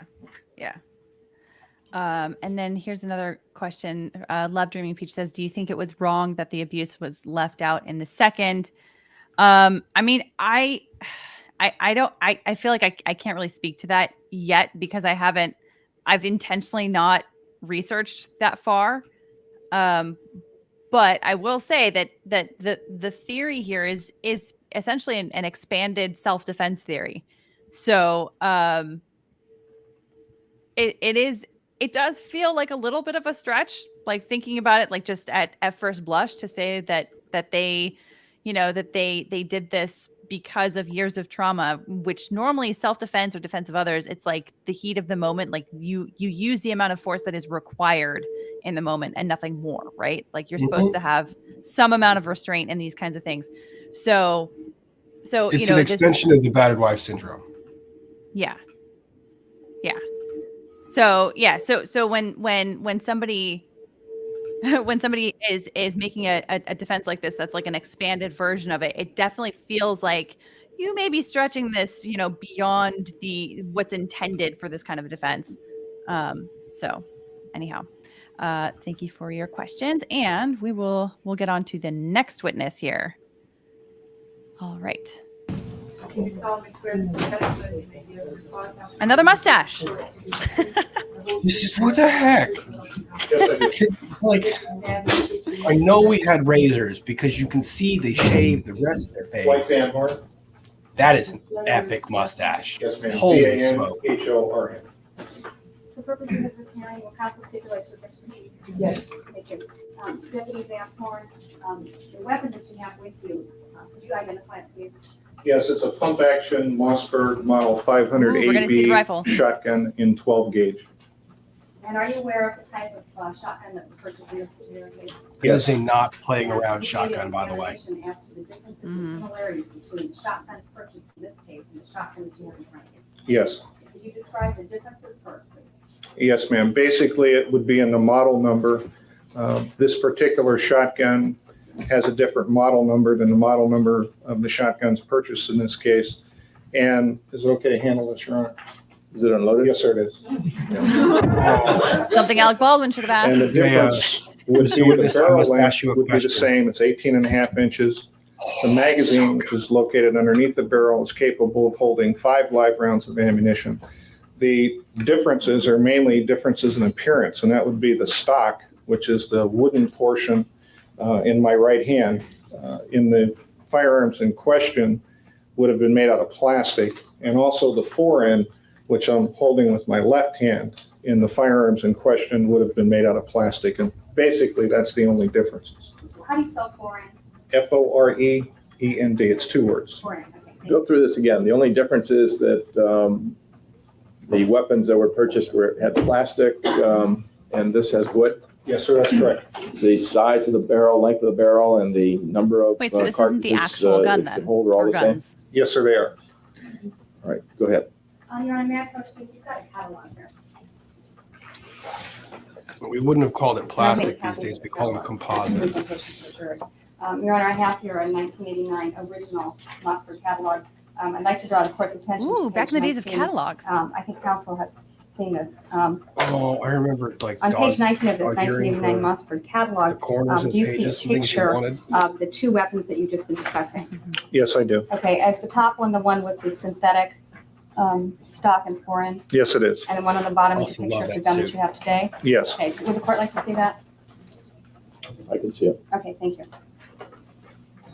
Other than that, is the gun identical to the model number 50406? Yes, it is. Thank you. Yes.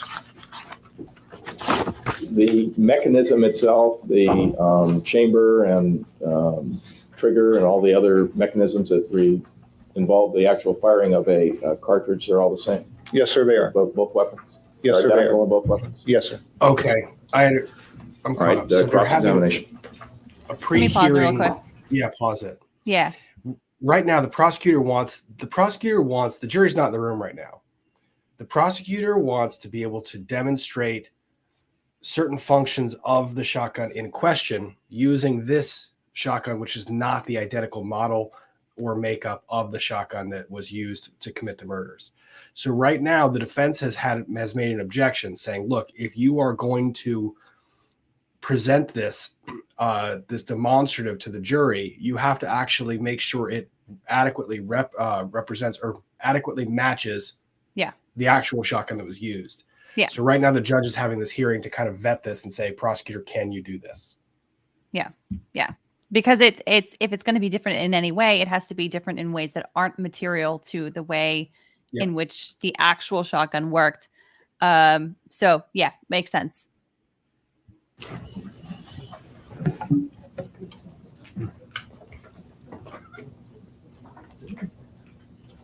So you said that the weapon that was used in this case of 50406 is depicted on page 19? No, sir, I didn't say that. What did you say? I said that the differences between the firearm used in this case, that firearm would be depicted here. The 50406 is a catalog number. It's not the specific model number of the gun.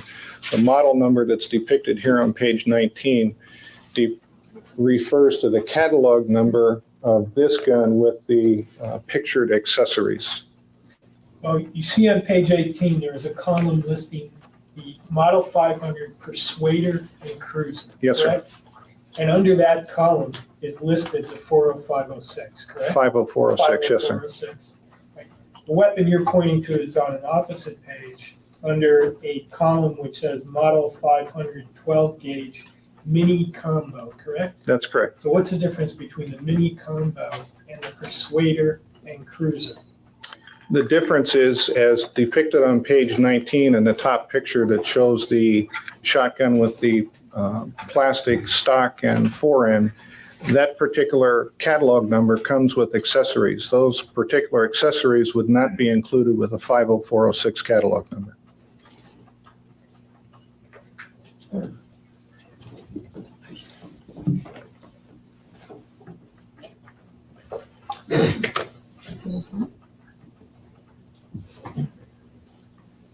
Model 50406 is listed under Persuader and Cruiser, correct? Yes, sir, it is. And on that page, page 18, the depiction is of a Persuader, Yes, sir. which has a different loading mechanism than the gun you have in court, correct? That's correct. And could you explain the difference? Yes, sir. First of all, that's not a loading mechanism. That's a area on the stock to hold spare magazines. And if you'll notice that in the column down here on page 18, that is called the speed feed stock, and that catalog number is 50425. So that is not the shotgun in question in this case either, sir. All right, so 18 is misleading to the extent that it shows photographs of weapons which are not similar to the weapons in this case, correct? Depends on what you mean by similar. To me, they would be similar because the functioning of the shotgun and the overall appearance are the same. But in terms of an extra place to store ammunition, they're different. That's correct. And the extra barrel that is depicted on 19? That's a heat shield, yes, sir. On the top photo, it's a heat shield. And that's separate from the barrel itself? Yes, sir, it is. All right. Now, this gun that is depicted on 19 loads in the same way that the actual weapon in court that you have loads? Yes, sir, it does. Is there some way you can illustrate from looking at the photograph on 19 how that weapon is loaded? Could you explain that to me, just by reference to the photograph?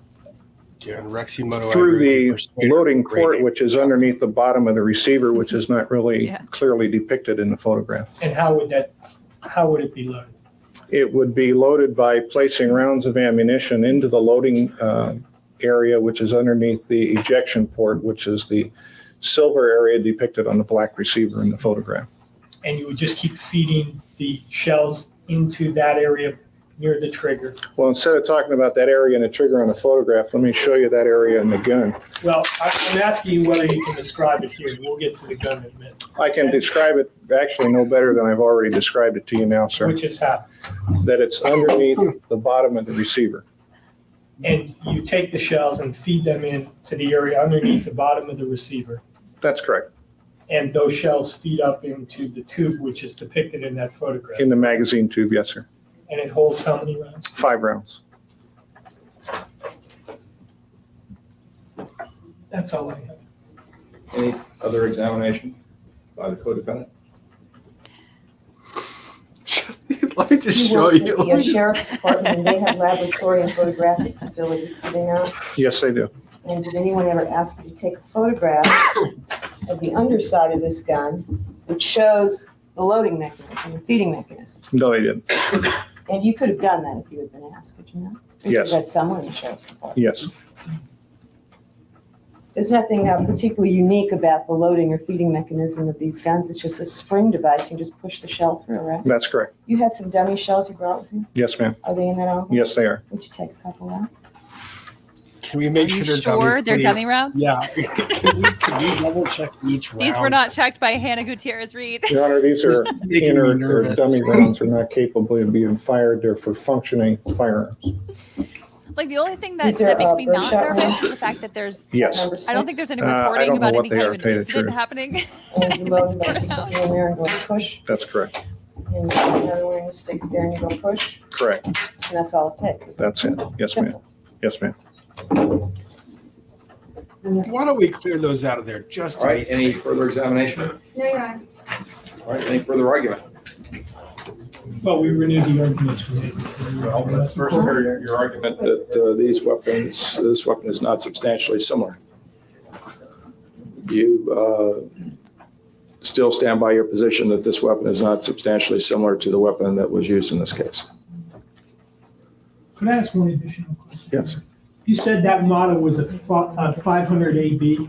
The one I have in court, sir? Yes. Yes, sir, it is. And is the 500 AB listed in that catalog you have there? I'm not sure that Mossberg actually lists all the different letter variations that follow 500 in their catalog. Generally, they use a catalog number. And then if you went to the store and said, I want to see a 50406, then they would bring that out and show it to you, and that would be stamped with that particular model number. Is one of the reasons why it's not listed because that wasn't part of their 1989 catalog? In other words, is that an older weapon? It's an older weapon, and it may be a discontinued model, yes, sir. And have you actually compared that 500 AB to a 406? Yes, sir. You have? Well, I do that by them. I wasn't aware of, I don't really pay much attention to the catalog numbers. Usually you have the gun and you go by the model number that's on the gun that you have. Did you just say you did make that comparison? Well, I did after looking at the catalog and understanding what the catalog says that the 50406 is, yes, sir. With an actual 50406, you made the comparison? Yes. Where'd you get the 50406? It was in the lab on casework on another case. Yeah, he's going to say, why don't you have that? Is it still in the lab? No, sir. It's evidence in another case. When did you do that? Probably within the last month or so. Well, when were you asked to first look at the weapons in this case? When, I don't understand. We're getting a little far afield here, Mr. Burt. Well, this goes to the issue of whether they have a weapon that's identical to the one that's an issue here, and whether there's any need to substitute a weapon that... Well, when he first examined, it doesn't matter if this is substantially similar. Really, what does it really matter that there's another weapon in custody of the sheriff on some other case? Well, I don't know if they are substantially similar. He said he examined them and they are, but if he's got another weapon, what would be the need of using a gun that's not the same model and make? Well, ask him that. We don't retain evidence, sir, when we're done looking at it in a case. When the evidence has been analyzed and the reports are written, that evidence is sent back to the submitting agency, whether it be a sheriff's station or another police department. Did you make some documentation of the fact that you made that comparison? No, sir. You go in and don't, when you pull a piece of evidence from a case, you don't have to document it in some way? Well, it was in the lab and being examined by another examiner, and it's not unusual to go over and look at evidence that another examiner is working on. It may not be unusual, but my question is, did you walk over someplace, pick up the weapon without signing it out or in any way documenting the fact that you were making a comparison? Yes. And when did you do that? Within the last month or so, I would say. And could you be provided that documentation? I didn't make any documentation. So there is no documentation of that? That I looked at another, no, there isn't, no.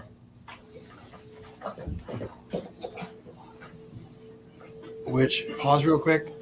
Does your lab have that? This is a tactic that police officers and prosecutors will use quite often. They will engage in activities, and if they don't have to make a report of it, they will not put it in writing, because if they don't put it in writing, if they put it in writing, they have to turn it over to the defense. If they don't put it in writing, it's in their minds, it's in their head. They don't have to turn it over in discovery. So this defense attorney, you can tell he's kind of pissed because he's just hearing for the first time that this officer went and tested the exact same shotgun that was being used here, and he has not seen this before, because the officer admits that he did it without making a note of it, thus not having to turn it over in discovery. I would be equally frustrated. Yeah. Very much so. Good catch on that. A record of guns that are in your custody? No, we keep a record of lab receipts, but there's not individually listed on the receipt what was contained on that evidence. That's all I know. Anything else? Yeah, I think another examiner was looking at this other gun because it was evidence in another case. That's correct. So there should be a report of his examination of that gun for that case, should there not? Well, there could be, unless it was just in for a routine test fire, which would be nothing more than shooting the gun to see if it worked and stamping the back of the receipt. So there might not be a formal report. Who was the examiner? I don't remember. It was done in passing. It's a very common gun that we see every day. Let's see if we can just focus on this. You don't remember who the examiner was? No, ma'am. You don't remember tapping in the office? No, ma'am. What called your attention to that? Because I was familiar with the model number of the firearm used in this case, and I had already reviewed the catalog. And when I saw the shotgun, I went over and looked at it. You just eyeballed it. I handled it and looked at it. Yes, ma'am. Let me ask you something. I have a Remington shotgun, and my shotgun loads from the side. She would have a Remington shotgun. Does Mossberg look have at a her shotgun grab that that with loads the from the side? confidence. I'm not familiar with a Remington shotgun that loads from the side. As far as I know, Remington shotguns also load from the bottom.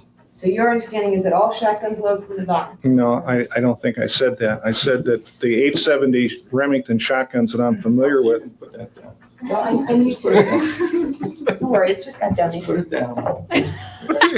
Everyone is My nervous. question was, do Mossbergs load from the side? Not that I'm aware of. No. You could load a round through the ejection port, but the normal way to load this gun is to load it from the bottom through the magazine. Show me how you load through the ejection port. It's really awkward. I'm going to have to remove these rounds from the magazine. And the way you would do that is to physically place a round through the ejection port onto the shell carrier or the elevator, and then chamber the round. Now could you load another one that way? That way? No. All right, so the minute you pull the front back, that one's going to come out. Yes, that's correct. Now, is it your expectation that when the district attorney examines you with that gun in this case, that she's going to ask you to demonstrate how it fires? I believe so. Would you do that now so the judge can hear it? Hear what? The sound that it makes, I mean, it's the gun firing. the gun chambering. I mean, just pulling the trigger. Can you imagine? No, Your Honor. Why don't we have the witness demonstrate? How do you fire Giant boom in a courtroom. Do you want to engage more?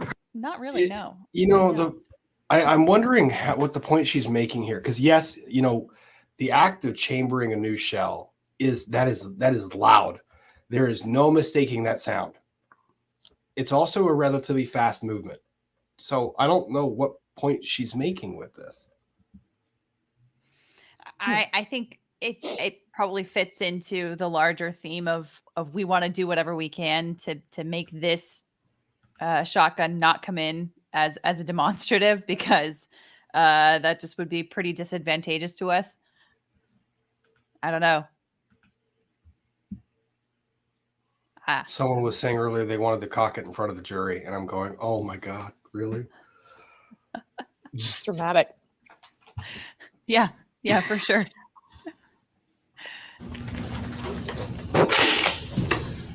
First thing you do is load a round of ammunition into the magazine. Chamber a round of ammunition from the magazine and make sure the safety was off. Pull the trigger, the firing pin fires, the shell fires. Now to fire again, what do you have to do? To fire again, it takes a distinct act of pumping the pump slide or the slide all the way to the rear, then running the slide forward again. And when you bring the slide forward, it drops around onto the shell carrier. When you run the slide forward, it loads a round of ammunition into the chamber, making that next round ready to fire. So if you had loaded that with this, you can load 5 in that without doing anything special, right? Yes. Put 5 right in. And then each time you fire, you have to pull the front back, then pull the trigger, then pull the front back, then pull the trigger, correct? That's correct. What was the point you're making? Now, you cannot demonstrate with that gun how the shells eject, because those are dummies, and unless you fire, will take that back. Will they eject? Yes, they will. Yeah, just not as far. Load 3 and eject. Well, I'd prefer not to chase 3 of these all over the courtroom, so if we could do it with just one. Just one. Okay, there's a round in the magazine. Hit the slider, chamber around, fire around, and pump the shotgun, and the expended round is expended from the gun, ejected. So glad he didn't Alec Baldwin anyone here. I know it's kind of unnerving. You're watching this happen in court. Yeah, right. We knew the objections before because I think the purpose of this evidence is not to illustrate anything that needs. I don't know. I'm in Texas and I've been around guns all my life, but it's still like an unnerving sound, especially in a courtroom. I would ask that It's not me too. I have no problem with the guns, but imagine, yes, there's no jury here. If the jury was in here for this demonstration, Firing and that is inherently prejudicial. Oh yeah. An inappropriate demonstration. If he fires more than once, it's an inappropriate demonstration of a pseudo experiment to give the jury a certain kind of sensory impression that is not accurate to what happened in the case. All right, what is it that the people propose to do as far as demonstrations? I did not hear that the people intended to show that cartridges were ejected in a particular way with this weapon. Is that something you intended to do? All I wanted to do is show how a cartridge was ejected from the weapon. I wasn't going to eject or have 5 or 6 ejected. One would be sufficient. No, but you want the sound. Happens. And I think from this demonstration, it's pretty clear that the demonstration is quite illustrative. All right, and you earlier indicated you wanted to show how the weapon was loaded. Correct. Right. That would not entail unloading it through ejection 6 times, however. Okay, and did the defense wish to be heard any further? Well, we just renew our objections, and also, Your Honor, it appears from the witness's testimony or from the prosecution's offer that she is also offering the catalog. So is she going to be permitted to do not only the weapon in court, but also to show the jury the catalog as well? It would be our position that it's objectionable under 352. All right, I had not heard that she intends to use the catalog. She was using that in this hearing. Did you intend to? I had intended to use the catalog. All right. It's our position, Your Honor, that this witness's testimony can be illustrated through reference to the catalog alone, and that there's no necessity for the gun under 352. All right, well, there are different issues here. I assume that people are not going to offer the weapon in evidence and have the jury take it into the jury room. That's correct. And it's just being used for demonstrative purposes. So something that actually shows what the weapon looked like would be a separate item of evidence that the jury might be presented with, so that the jury would have, during deliberations, a photograph of what the weapon actually looked like.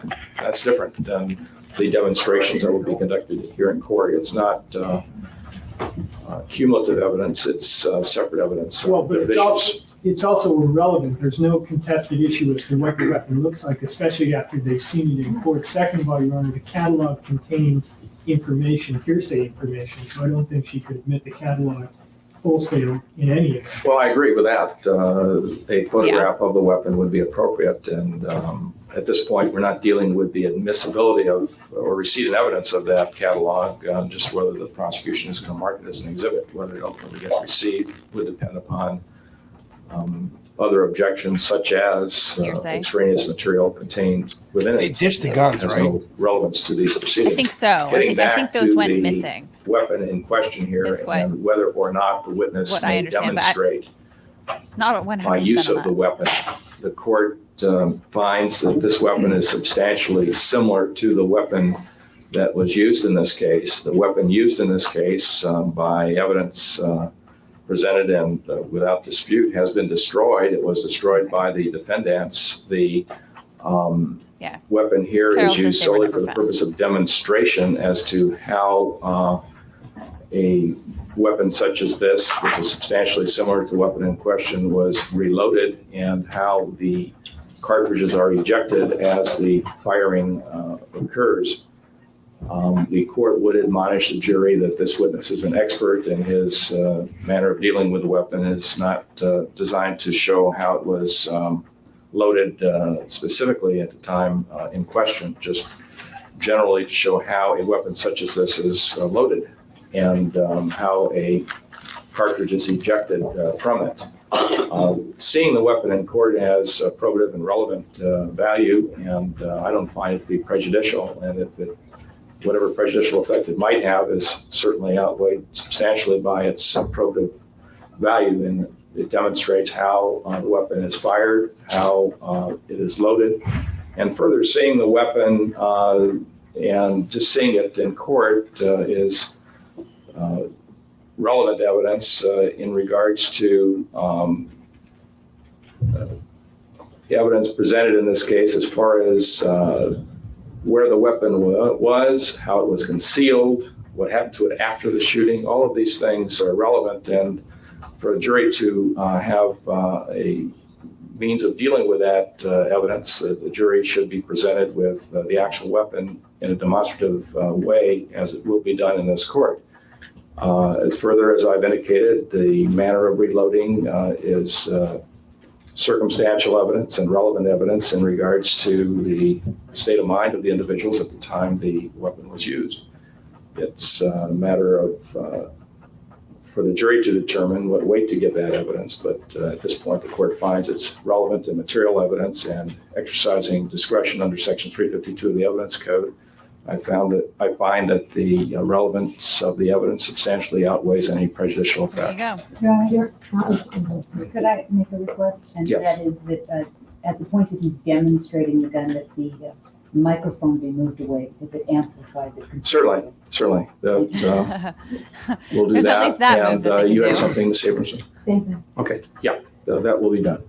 I mean, and since we're almost at the noon hour, unfortunately, we'll have to do that this afternoon.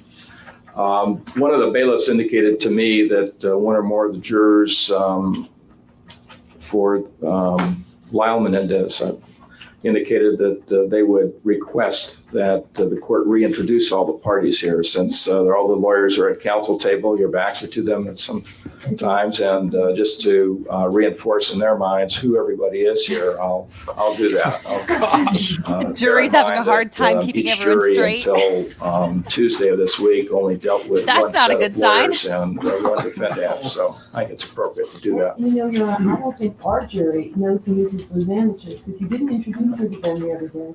I know, I've seen some of them. But Well, she was present during the publicity voir dire, so. Not the last bunch. Okay. And there's 3 of them on the jury. Okay, all right, then we'll certainly do that. One other matter, one other matter. Tomorrow is very up in the air, as you know. I think I'm going to fast forward just a little bit so that we can get to the testimony here. All right, so that was an interesting hearing to go through the process of determining whether or not they could admit this, this shotgun that's not an exact copy of the shotguns that were ostensibly used. But Rob, right call by the judge? Wrong call by the judge?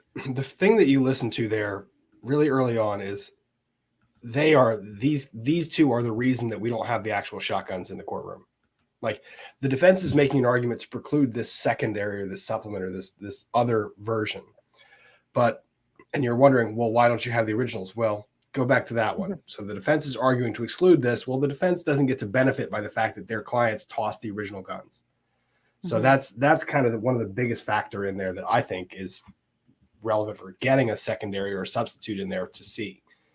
But the sound is going to there is something very unique about a shotgun, especially a pump action shotgun.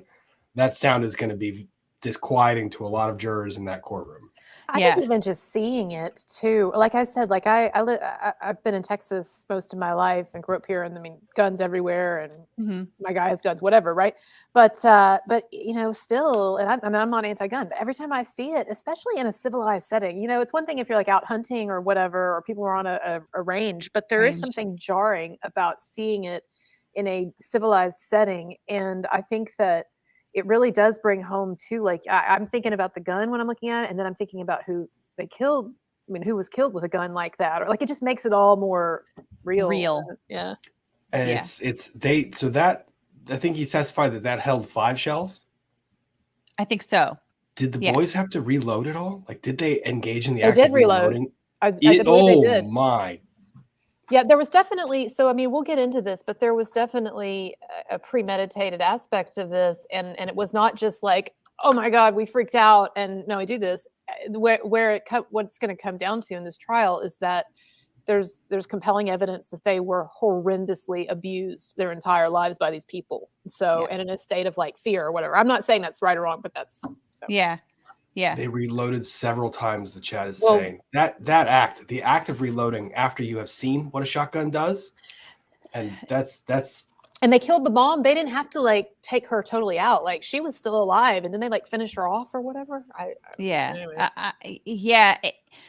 Because like I said earlier, when it comes to a self-defense theory or acting in defense of others, you're limited to what is necessary in the moment, right? So are you? Yeah, I don't know the law like y'all do. But. Usually, yeah. I mean, that's what's supposed to happen is that you're, where lesser restrictive methods can be used, like not blowing your parents away. If you are not reasonably in fear of your actual life, like using a deadly weapon like that is not necessarily, it's not exactly allowed in that kind of circumstance, right? I mean, it's circumstance by circumstance, but so the act of reloading could be a substantial barrier to them being able to use self-defense in a traditional argument, right? So it's this expanded self-defense kind of theory that they have that kind of allows them to kind of get away with it a little bit. Yeah. So somebody said, Love Dreaming Peach says, am I the only one who thinks they did the right thing? I think the parents deserved it. Well, see, this is interesting to me. This is where we can get into looking at it several different ways, because there's the legal argument. And like Alita was saying, I'm not a lawyer, but like Alita was saying, like self-defense, you really should like be in imminent danger. And the parents were just sitting there eating ice cream, right? On the other hand, do they deserve it? Like, I do believe personally that these guys were horrendously abused by the dad and in a way the mom for allowing it. And I do think they were in some state of severe agitation. And so could you say that like morally, ethically, it's more understandable? I'm not saying it was right. Yeah, maybe, but I don't know legally that works, right? I mean, let me put it this way. If they walked out into a street and a bus hit them, karma has done something that they perhaps have brought into themselves. But the legal system can't allow people to view this situation that way. Yes. The legal system doesn't allow you to take what would be justice and put it into your own hands and to commit an action that is equally, if not more, reprehensible under our legal system and how the code views it as taking a life. Yeah. Like the recourse for the kids in this situation would be to report the incidents that we're going through. And I know that is not adequate, and we can have millions of discussions about how to increase the defense for people in this position. But the recourse that is not available and the law cannot allow to be available is to summarily execute them with shotguns. Yeah. Now there's exceptions for the battered wife syndrome and this extension of where you have this idea that no, they're not in imminent risk at that moment, but they have been so trained by their past victimization, the fact that they were past abuse subjected to them so often that they are forever in this state of imminent fear. So that's the argument they're making.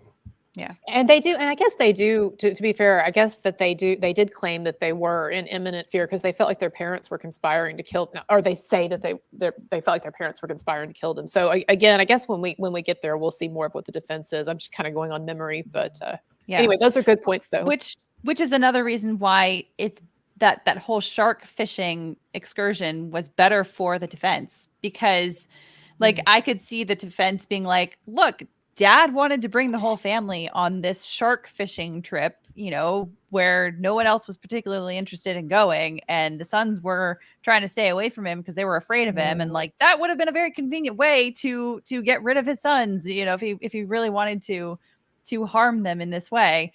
Thinking that they were narrowly escaping death by holding on and trying to stay away from him, so to speak. Interesting. Yeah. So that's a good point. Yeah. Okay. I think we're queued up here. We will now, I think, get into the actual testimony. Here we go. Yes, I do.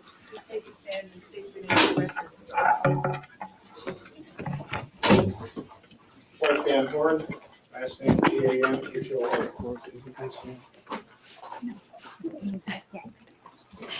All right. Kurt, I appreciate your levity. Deputy Van Horn, what do you do for a living, please? I'm Deputy Sheriff for Los Angeles County Sheriff's Department, assigned to the Scientific Services Bureau Firearms Identification Section as a firearms examiner. Do you work in the same building with Mr. Catalani, who was here yesterday? Yes, I do. Now, in addition to being a firearms examiner, are you also a sworn deputy sheriff? Yes, I am. How long have you been a firearms examiner, sir? Since September of 1985. And prior to that time, did you receive any training in using firearms? Yes. And was it the basic kind of training that you get at the Sheriff's Academy, or did you have any additional training before 1985? The training at the Sheriff's Academy, yes, ma'am. Did you have any military training? Yes, I did. Okay, and what kind was that, please? I was in the Air Force and I was in the Air Police as when I was in the Air Force. Now, starting in 1985, what kind of training and education did you get in order to become an expert at examining firearms? I first worked under the direct supervision of 5 other firearms examiners who had in excess of 40 years experience in the field of firearms identification. They allowed me to read and become familiar with most of the leading periodicals and publications that relate to firearms identification. I've had the opportunity to tour and attend study groups with most of the leading manufacturers of ammunition and firearms located here on the West Coast. During the course of my training, I attended 2 courses at the Federal Bureau of Investigation in Quantico, Virginia, relating to firearms identification. Now, let me interrupt you for a moment. The courses that you took at the FBI, what kind of courses were they, and for how long did each one of them last? Each course was a week long. The first week was the gunpowder and gunshot residue school, which also included pattern determinations. The second school, also a week long, was a crime scene investigation school. All right, I've interrupted you. Please continue. I'm a member of the Association of Firearms and Toolmark Examiners and a member of their safety committee. I'm a technical advisor to the International Wound Ballistics Association. And this past summer and the summer before last, I served on the California Department of Justice Committee on determining the identification criteria for assault weapons. During the course of my duties, I have test fired in excess of 6,000 firearms, made in excess of 10,000 ballistic comparisons, and testified as a firearms expert in federal, superior, and municipal courts on 159 prior occasions. 159 precisely? Prior occasions. Okay. Deputy Van Horn, in this particular case, did you have an opportunity to make any ballistic comparisons? Basically, there were ballistic identifications. There was no comparisons per se made in this case. Okay, could you explain to us what a ballistic comparison is, please? One of the primary things that a firearms examiner does is to determine if bullets or cartridge cases or some other ammunition component was fired from a particular firearm. And that is done by comparing evidence that is submitted to you against test fires from firearms that are submitted to you. And the comparisons are made by way of a comparison microscope to see if the evidence that you received and the test fires have the same individual characteristics that allow you to say that they're fired from the same gun. In other words, if I had a gun and I wanted to know if that gun had fired a bullet which had been recovered from someplace else, would you then fire a test bullet through the gun and compare the 2 bullets, the one that I wanted to know about and the one that you fired from the gun? Yes, ma'am. And then you would compare the bullets to see if, in fact, the one I was curious about had, in fact, been fired from that gun? Yes. Okay. You did not perform anything like that in this case, correct? No. Now, is it possible for that kind of comparison to be made when shotgun shells are used? Yes. Okay. But shotguns don't use bullets. They use something else, correct? That's correct. Okay. Your Honor, I have here a diagram. I'd like to have it and its companion marked as People's, I believe, 44. Are they separate diagrams? They're copies of each other. Okay, 44. Yes. May I approach, please, Your Honor? Yes.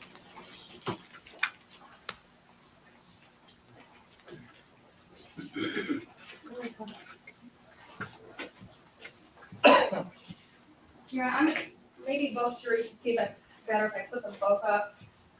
Put one up higher.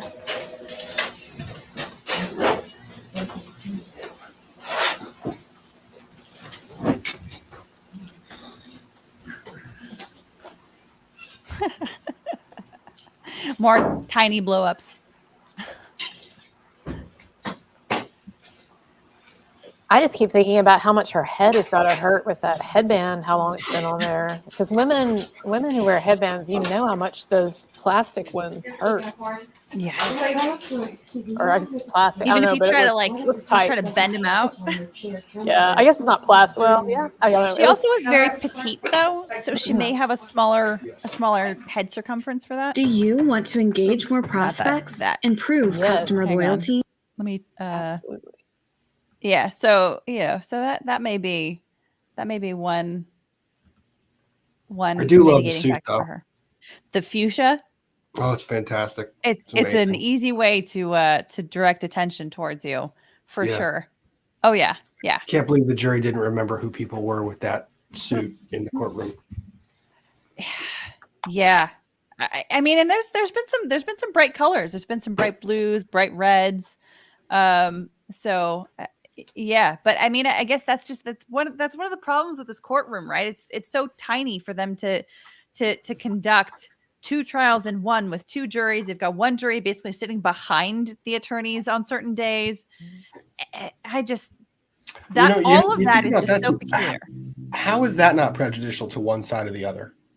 When you can't see the faces of the defendants, you can't see the faces of the attorneys when the evidence is being presented. Like juries are supposed to be able to see the defendant's reaction to certain evidence. That's a really good point. Yeah.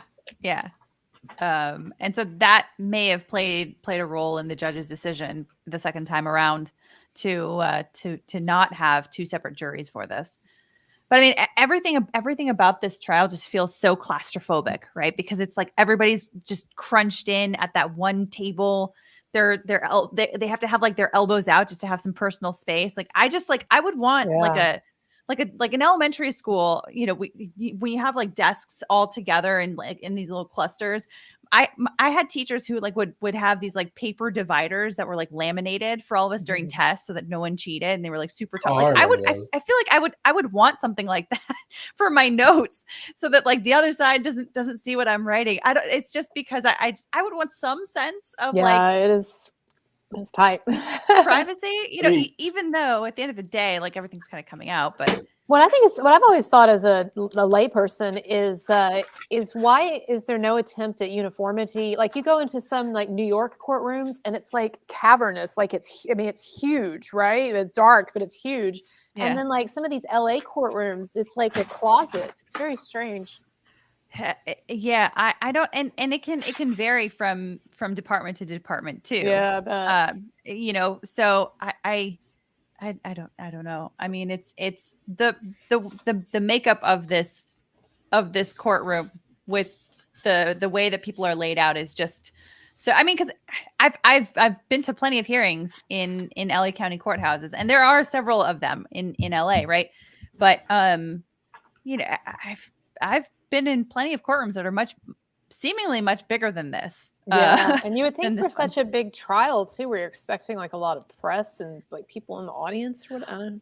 Although to be fair, if this is the first one that's like hugely televised, I mean, Dahmer, I guess, was also televised, right? Like a bit before, but that was in Wisconsin, right? So this is Los Angeles County's first time with a massively televised trial. A big case. Yeah. Like how many times have we watched modern televised trials where the judges are like learning as they go and kind of like regretting certain decisions that they made, and like I would have done things differently with the media, with all this kind of stuff, you know, like so even today with like having so like, you know, there's a cottage industry of like live streaming trials now, right? Arguably that we're involved in now. But yeah, I would imagine that this judge probably was definitely learning as he went for this whole experience. All right, let's see where we go with this ballistic comparison. This exhibit 44, which is rather crudely done by me. On the left side, there appears to be a piece of Xerox paper with some drawings on it. I'd like to ask you what these represent. They represent the 4 stages of a shotgun pattern as it opens up as the muzzle of the firearm gets further away from the target. And what is it that's different between a bullet that goes through like a handgun or a rifle as compared with a shotgun? What is the difference in types of ammunition? Well, a handgun or a rifle generally fires a cartridge that contains a single projectile.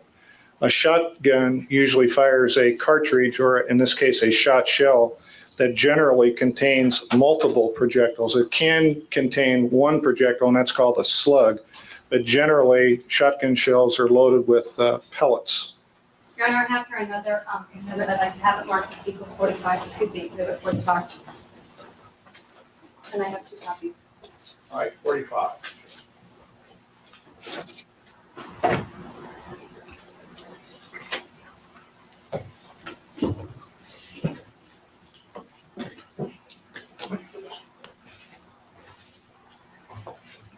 Deputy Van Horn.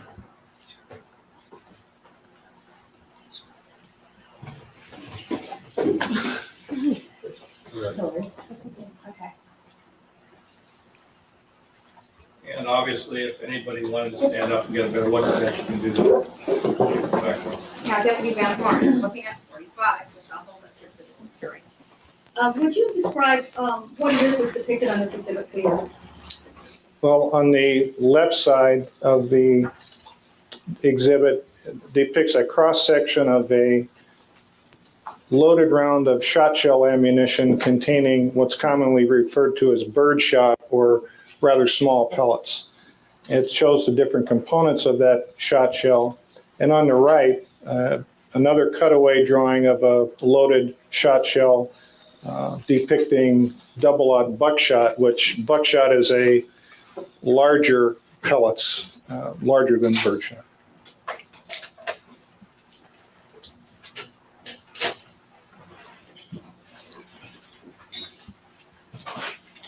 Referring now to the composition of birdshot, could you briefly describe how it is that the shell is constructed when there's birdshot involved?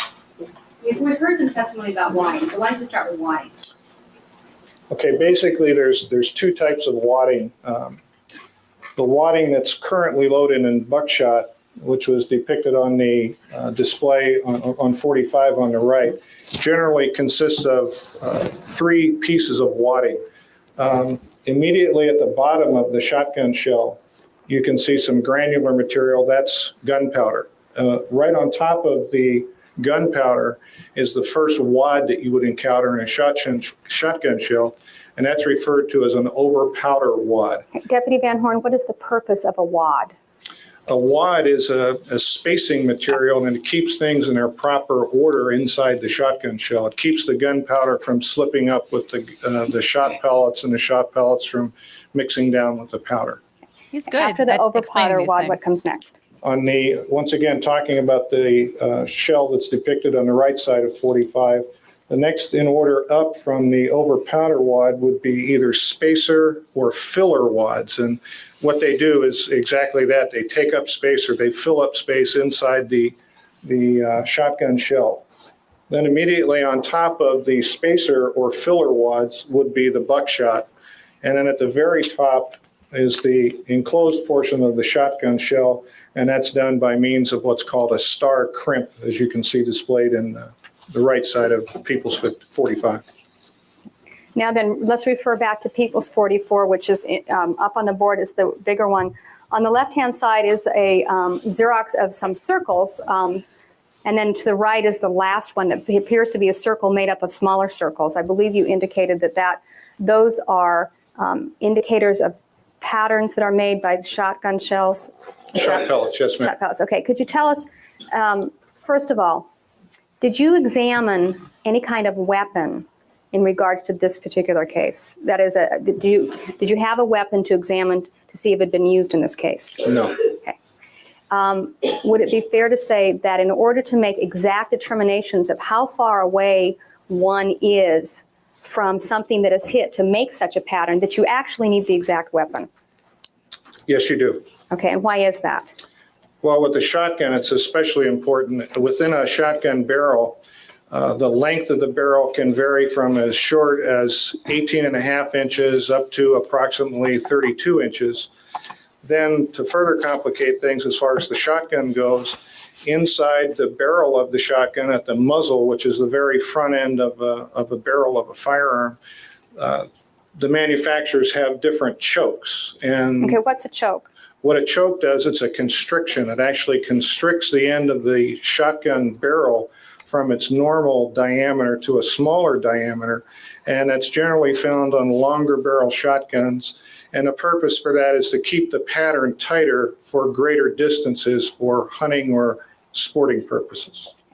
So in the questions I'm going to ask you about these patterns, are your answers very general because of the fact that you don't have a weapon? That's correct. All right. Now, referring to the top circle, which appears to be just a piece of black, what is that supposed to indicate there in Exhibit 44?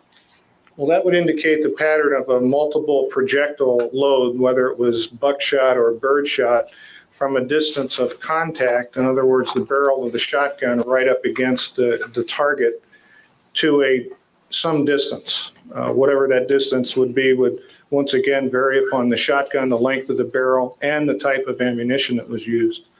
The next one down in order would be at some distance greater than contact, and at what we see here in the second circle is on the inside is actually what we're looking at here. And you can see the inside edges are scalloped. And what that depicts is as the shotgun pellet pattern gets further away from the muzzle, the pellets start to open up and spread.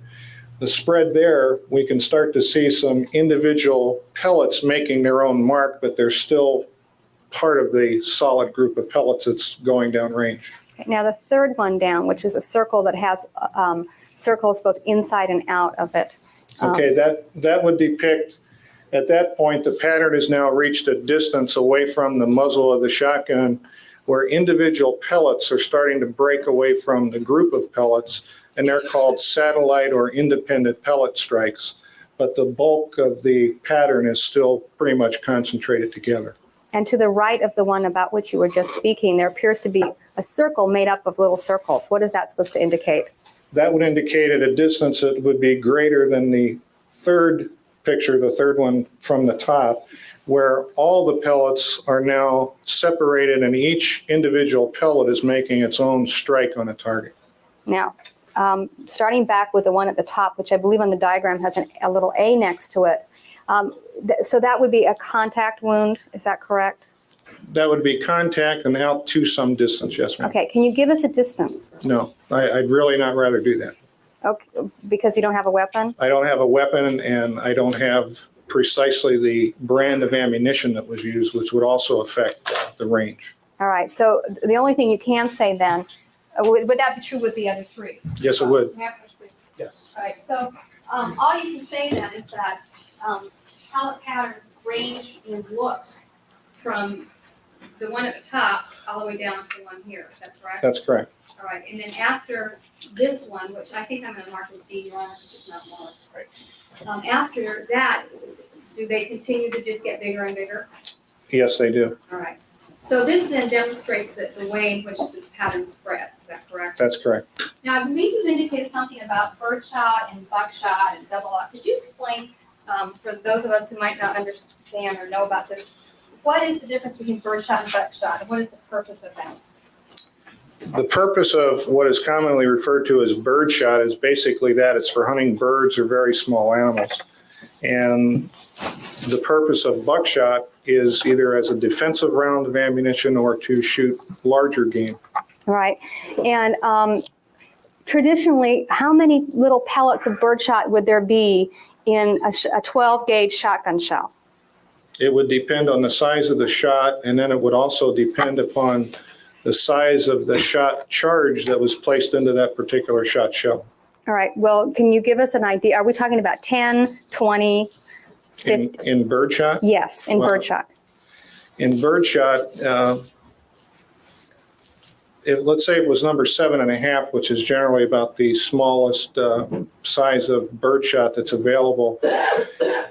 The pellet would range somewhere from about 350 pellets for a 1 ounce load of birdshot, which is a fairly standard load, up to probably as many as 530 pellets for 1.5 ounces, which would be considered a heavy load. You know, when you're talking about load, are you talking about one shotgun shell could hold anywhere from those two ranges? Yes. All right. So in this particular case, you have no idea how many birdshot pellets were there. Is that correct? That's correct. Okay. Now, could you tell us about buckshot? Traditionally, in one shotgun shell, how many pellets of buckshot would you expect to find of number 4 buckshot? The standard loading for number 4 buckshot contains 27 pellets of 24 caliber size shot pellets. 27 pellets, is that correct? Yes. And how about number 3 buckshot? Do you know? Number 3 buckshot, in the same as a standard load, if there is such a thing for number 3 buck anymore, would probably be about 23 or 24. Okay. Now, when you say any more, what does that mean? It's not commonly encountered. Number 3 buckshot is not commonly encountered. Right. Did you have an opportunity to look at some evidence involving this case? Yes, I did. All right. May I approach, please? As far as experts go, he's doing a good job of explaining things in a way that is clear and not overly technical.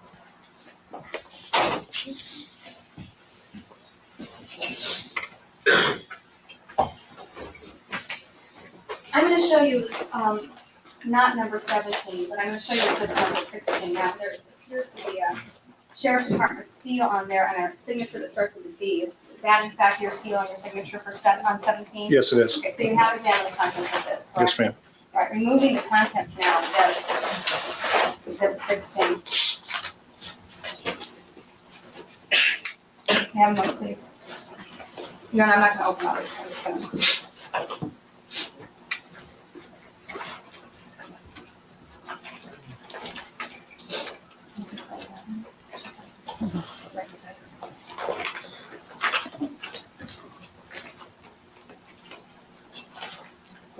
All right, I'm looking at what's been marked as 16C, which is item number 11. I'm going to open this once again. Inside there appears to be a piece of plastic that I would like you to tell me about. Okay, this piece of plastic is a combination wad column. It's a 12 wad column.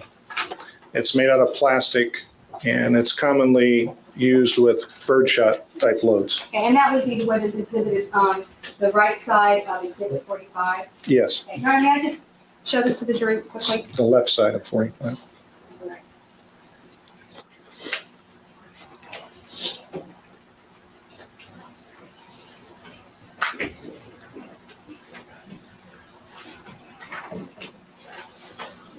So the thing that I'm holding up right now for the jury, which is 16C, this is a form of wadding, is that correct? Yes, it is. Why don't you just pass it around? Okay. You can continue your examination. Yes, I shall. Referring now to what is marked as 16G, open it. And you previously examined everything in both of these envelopes, 16 to 17? Yes, I have. I'm just going to use somebody as examples. All right, this appears, this is item 5A for the record, out of 16G. I'd like to ask you what this is, please. That's a 12 gauge plastic over powder shot wad. Okay. Finally, oh, whoa, way too close. Sorry. Finally managed to get the mute right at the proper moment.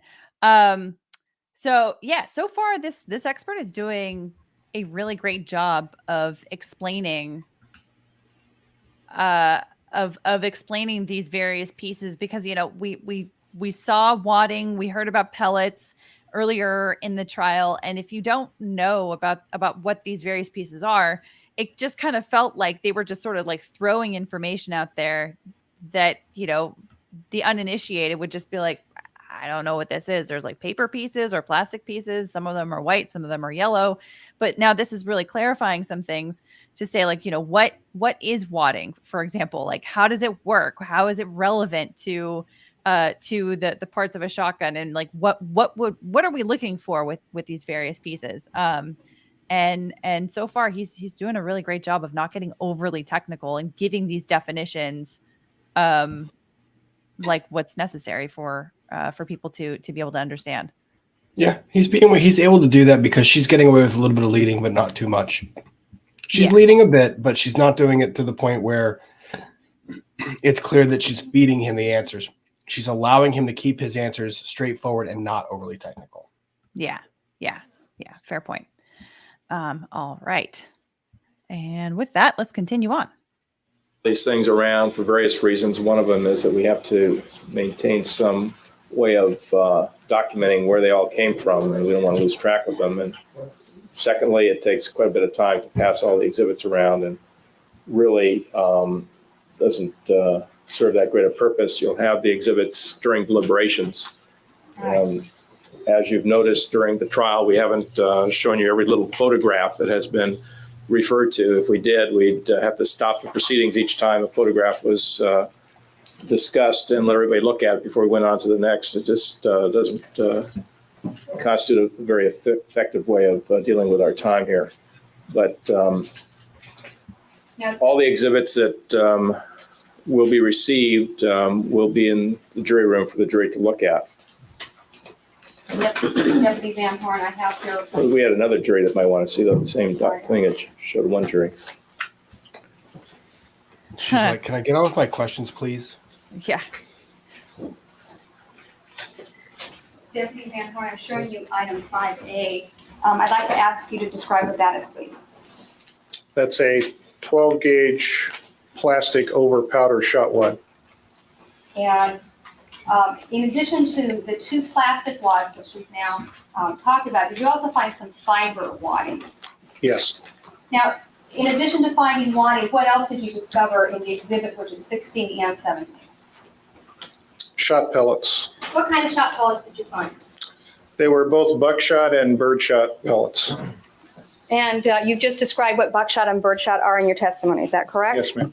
And the buckshot, were you able to determine what kind of buckshot it was? As far as size or Yes, manufacturer? the size. The size to me is most consistent with number 4 buckshot. So that would be the kind where 27 pellets are contained? That's correct. Now, in examining the wadding, were you able to determine how many shots were fired inside of the place where those things were discovered?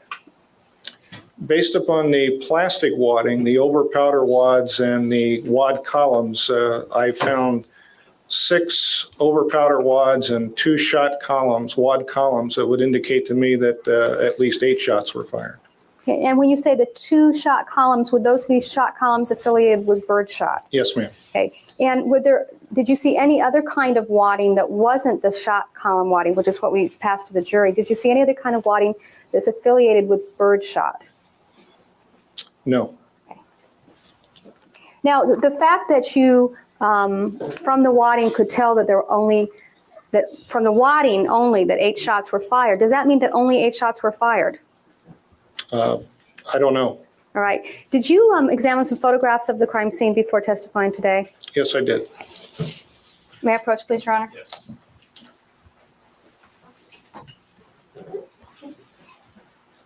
Showing you some photographs which have previously been introduced as exhibits 37, 38, 39, which appear to be some louvers and also a door, the outside of a French door. And referring specifically to photograph 37, which is the outside of the French door, were you able to make a determination as to whether or not shots were fired through that door? The damage that's depicted in the photos is consistent with a damage that would be caused by a shotgun blast. Now, in looking at photograph 37, were you able to determine how many shotgun blasts went through that door? At least 2. All right. Now, the damage made by these was made by the shotgun pellets, correct? Yes. All right.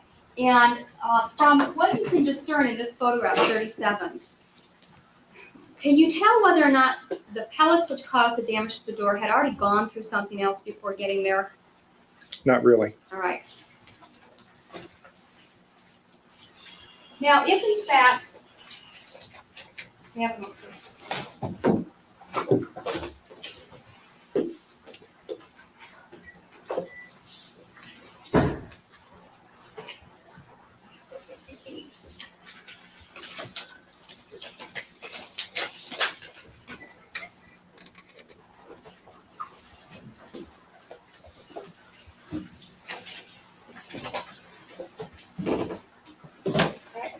I'm gonna switch chairs so I can put these up.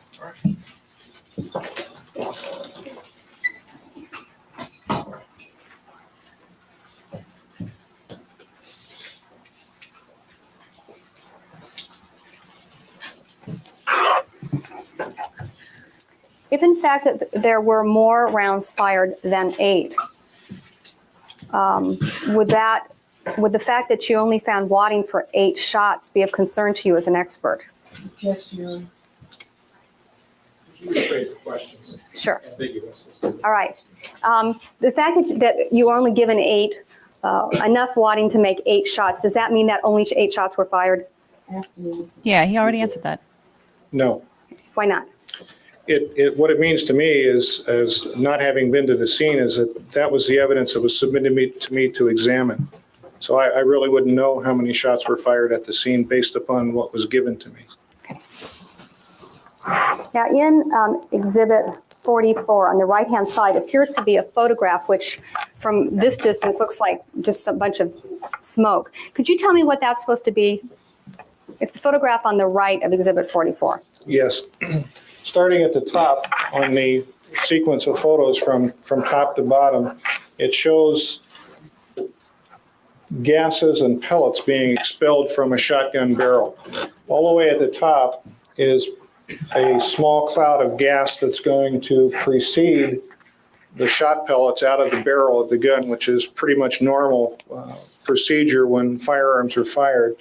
The second photograph down shows the shot pellet in front of a a much larger cloud of explosive gases and combustion material from the from the gunpowder burning. And in the third photo down, the gases are still rapidly expanding as the pellet load gets even further from the muzzle of the barrel. And in the bottom photo, once again, the gas cloud, the products of combustion are still enlarging as the pellets get further away from the muzzle. Now, referring to the left on that chart, number 44, the top, in a contact wound, what happens to the gases that are demonstrated on the right side? They go inside the wound. Now, are you an expert in shotgun wounds? I know what shotgun wounds look like. But are you an expert, or is that something the coroner does? If you're talking about the damage that's done inside the body, no, I'm not an expert in that. Okay. Ma'am, I'm not a doctor. With you today that we haven't discussed yet? Yes. Okay. Your Honor, may I have you get the exhibit up, please? It's not going to be marked. Yes. Okay. Deputy Van Horn, have you brought a Mossberg shotgun to court with you today? Yes, I did. Would you please take it out, please? Yes, ma'am. Thank you. Ooh, here it comes.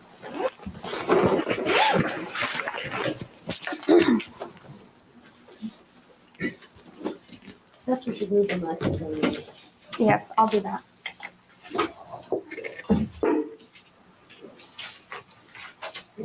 Are you going to ask him some questions about this weapon first? Yes. Okay, put the microphone back there. Okay, but I want to put these away so we have to start using evidence.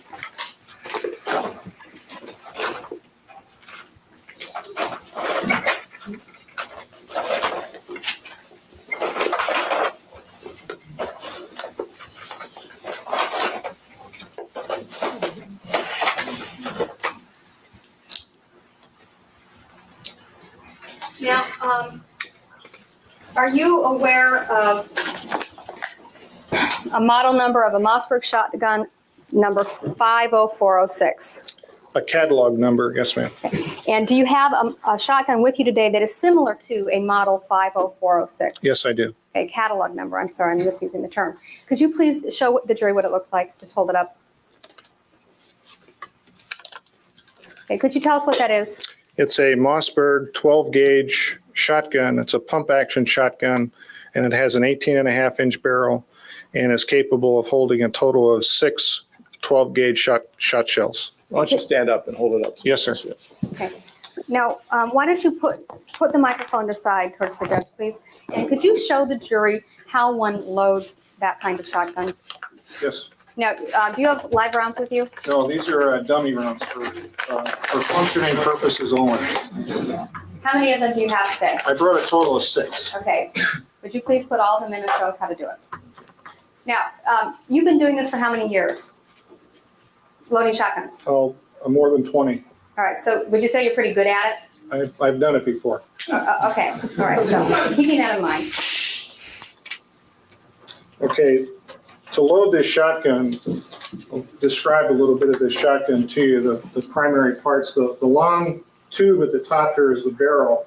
The shorter tube at the bottom is the magazine that contains the rounds of ammunition. This area right here is called the ejection port. When the shotgun is fired and the pump is activated and you expel a expended shotgun shell, this is where it comes out, the ejection port. This is the trigger guard. The front portion here, the wood portion is called a forend or a pump handle. The back wooden portion is called a stock. Do you want all 6 rounds loaded in here? Yeah, could you show us how, now, we're going to object to that. Yeah, didn't they just say they were just going to load one? 6 shells. Overall, you may do that. No, it's already been discussed. He's already cocked it like 9 times.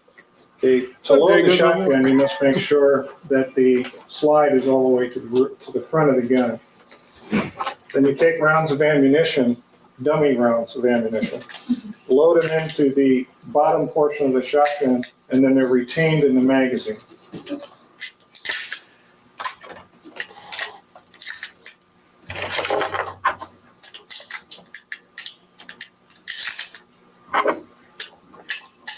Okay, that's 5 rounds in the magazine.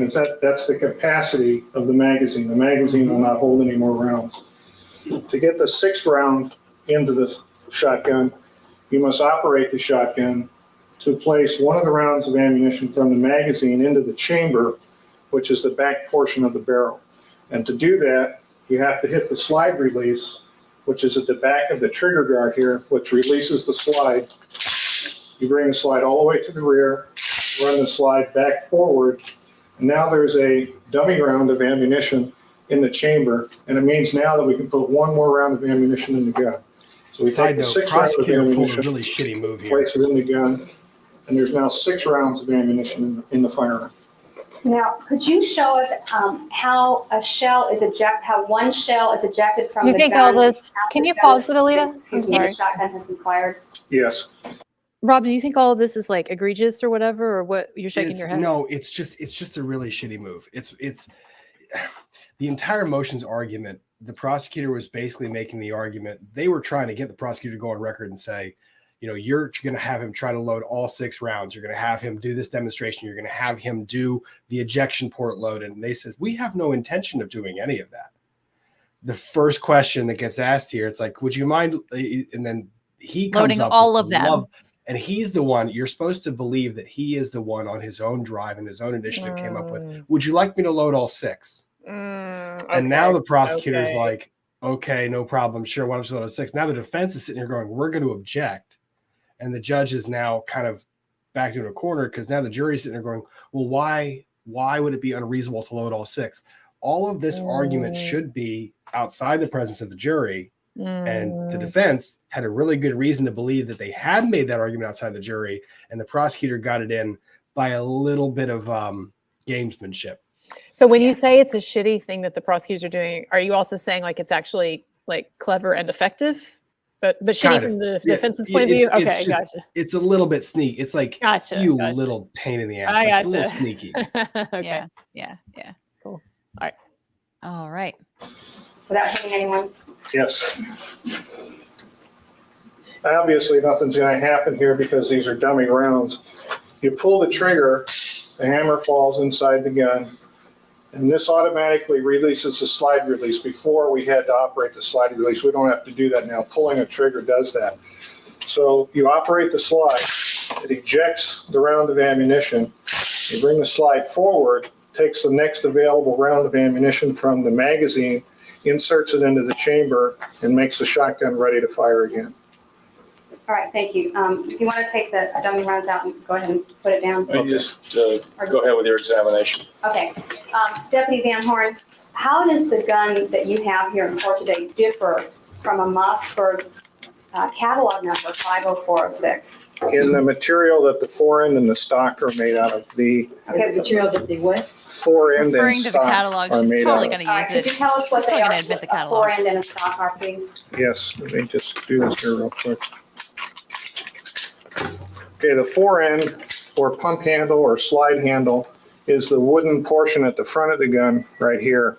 And the stock is the wooden portion at the rear of the gun right here. And in the catalog number 50406, those are made of a different material than the weapon you have in court here today? Yes, they are. And what are they made of? Plastic or synthetic. Do you have a copy of the Mossberg gun manual for 1989 with you? Catalog, yes, ma'am. Okay.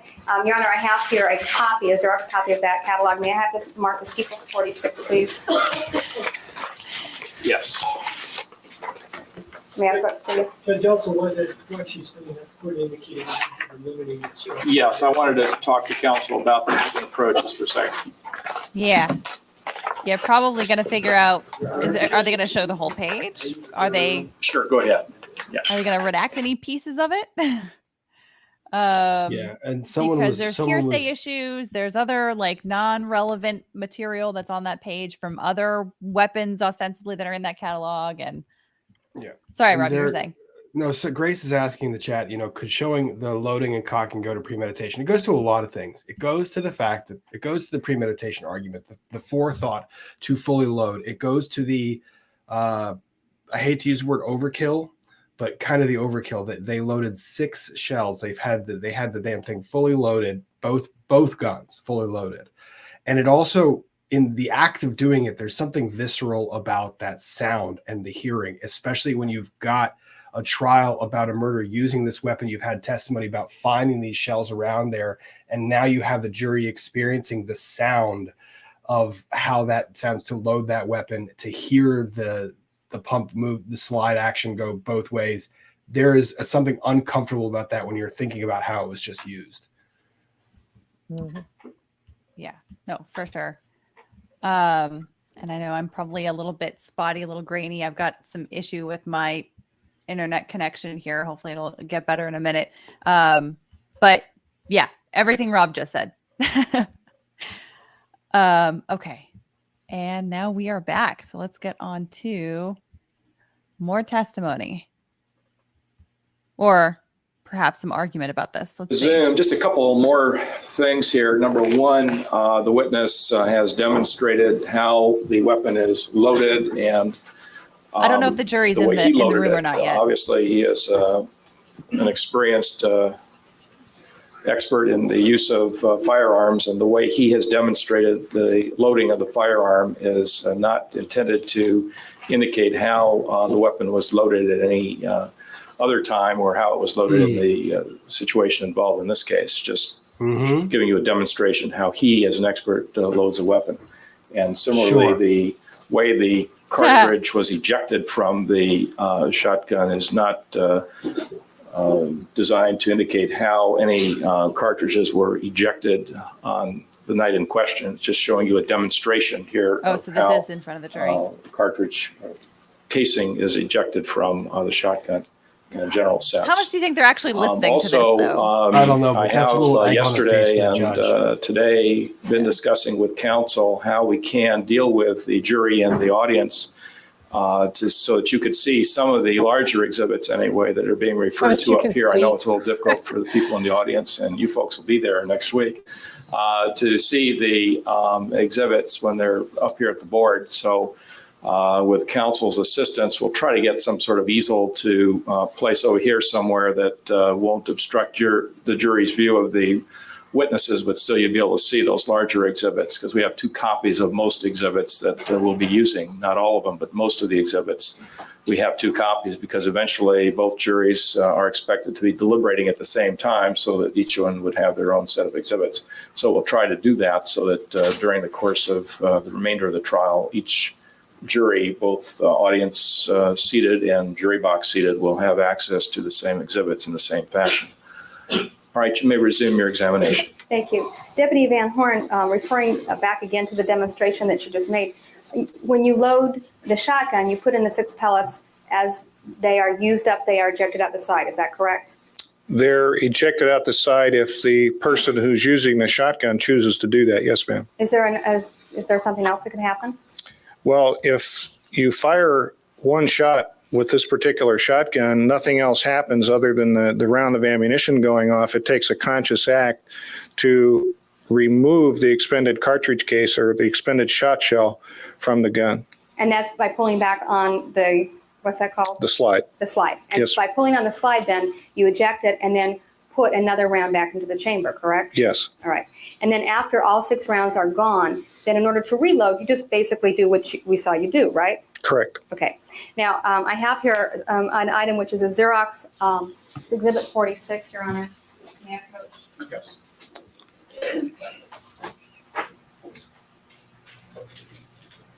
We've been discussing the difference between the shotgun that you have here in court and also a catalog model 50406. And on page 18 and 19 of this catalog, is there some sort of description of the 2 guns that we've been talking about? Yes, there is. All right, now on page 18 of the catalog, and you have the original here, correct? Yes, I do. And you've allowed the defense attorneys to look at it? Yes. Okay. On page 18, is there in fact a model 50406 listed and it says synthetic field? Yes. Okay, and so that would be the one that's got plastic instead of wood, correct? Correct. All right, and then on page 19, there appears to be 2 guns on this page. The top one and the bottom one on the Xerox appear to be very similar. However, I note that in the actual manual, they're colored. All right, so the top one appears to be all black and the bottom one appears to be black with the wood as the gun that you have in court, correct? Correct. The model 50406, would it have resembled the top? Yes. All right, and so aside from the stock and the, what was that called? Forend. The forend, they're basically identical, is that correct? Yes. Right.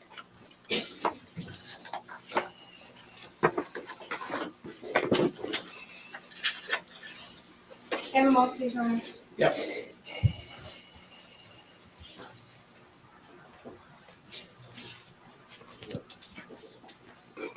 I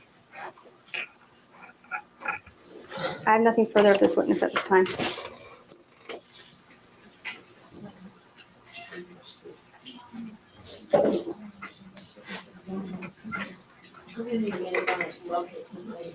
All right. Cross-examination. Let's take the recess then. Those who have not had access to the restrooms can have it now. We'll take a recess and resume at 3 o'clock. Ladies and gentlemen, don't discuss the case with anyone. Don't form any opinions about it. And we'll resume at 3 o'clock. If you would go back to your respective jury rooms at 3 o'clock, and then we'll call you in. Brought to my attention, apparently a communication from counsel regarding the next witnesses and their requests that their testimony not be televised. That's correct, Your Honor.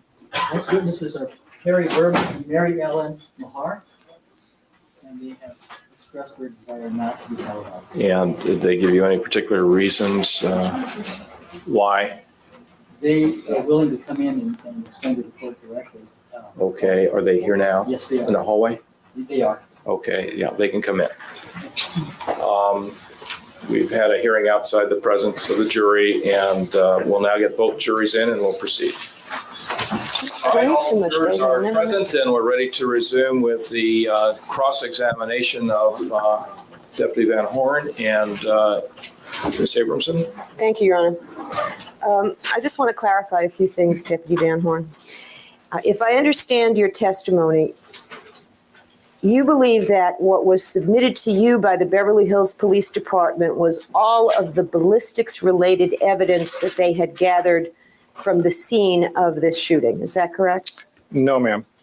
You believe you were not given all of the ballistics-related evidence? No, what I said is that my opinions were based upon the evidence that was in fact submitted to me.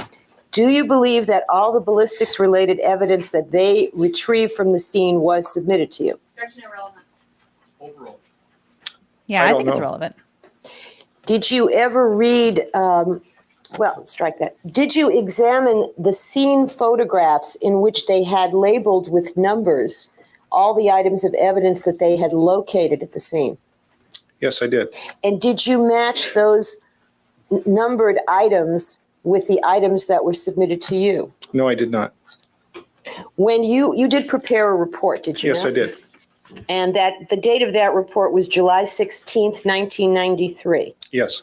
And when was the evidence that you did receive submitted to you? On July 6th, 1993. And when you prepared the report, in reporting on the evidence, did you refer to item numbers that were the item numbers the Beverly Hills Police Department had given to these pieces of evidence they submitted to you? Yes, I did. And did you have any contact with any of the investigating officers from the Beverly Hills Police Department, either before or during the time you had the evidence for examination? Yes, I did. And do you have any reason to believe that they have withheld from you any ballistics evidence that they gathered at the scene? No. Did you also have submitted to you ballistics evidence that was originally obtained by the coroner's office from the decedents and held by the Beverly Hills Police Department after that? Yes.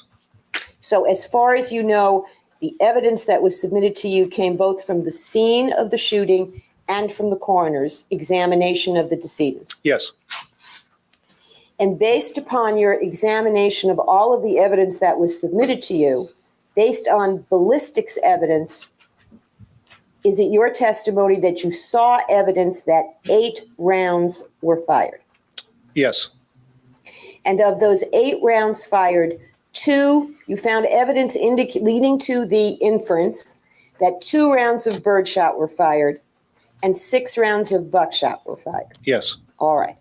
Now, you presented testimony here today based on the chart that I believe is number 45. That's the one with the cross sections of a shot shaft. Yes, ma'am. All right, that's the chart that's both on the chair here and on the floor. Now, the photograph on the left, I believe you described before, is showing a cross section of a buckshot round that appears from the drawing to have double-aught buckshot. Well, when you're facing it, it's the one on the right, correct? The one you're pointing to now. Yes, ma'am. Yes, the one Yes. on the right. Okay? All right. A double-aught buckshot is the largest size buckshot, is it not? No. No. Sorry, is we there can't hear something bigger you. than Yes, there double-aught? is. What's even bigger? Triple-aught. Your mic isn't working. But it's big. Yes, it's big. It's like 8 to a Hey, shell. Kurt, what's Well, on a standard How about now? non-magnum loading, it's 9. it Yes, is ma'am. working. Okay, 9. Great. So there are Yes, ma'am. 9 big pellets. Yes. Number 4 buckshot is smaller than this, so that there are 27 that will fit into the exact same size container. Pretty much. Yes, ma'am. Okay.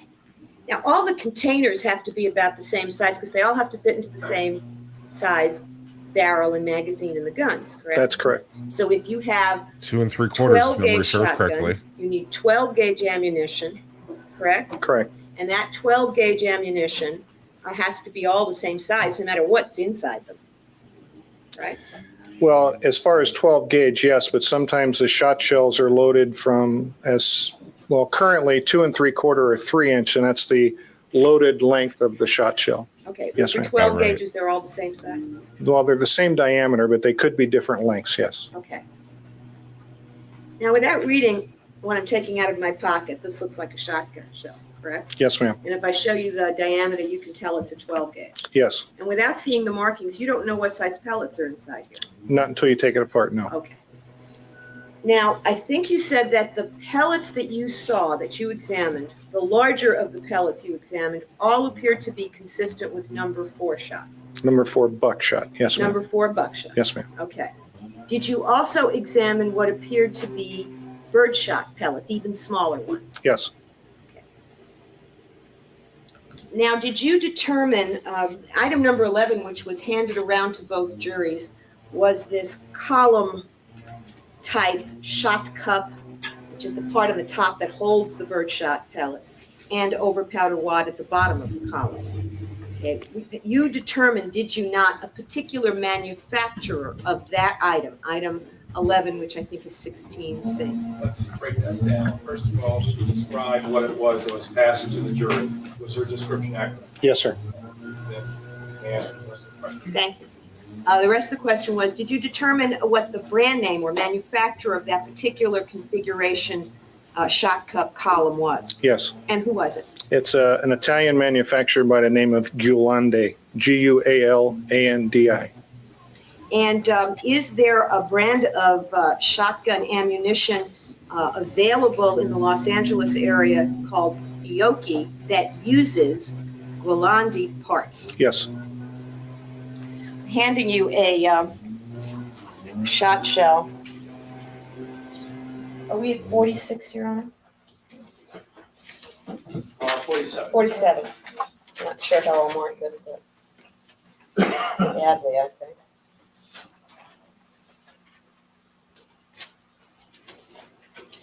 Okay, I'm going to hand this to you, and in fact, during the recess, I told you I was going to ask you to cut this open, so you started the cutting to save time.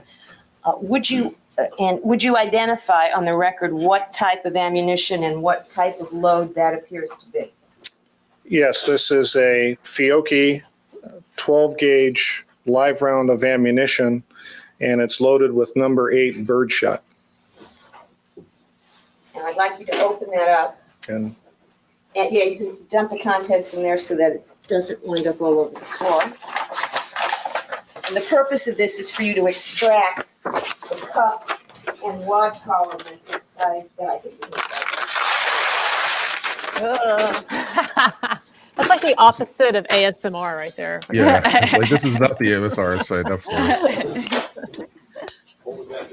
Oh, I'm sorry, Your Honor. I just removed the shot load from the top of the live round of shot shell ammunition. Why don't you show us that so we can see what it is? Just put a couple in your hands. Okay, yes, sir.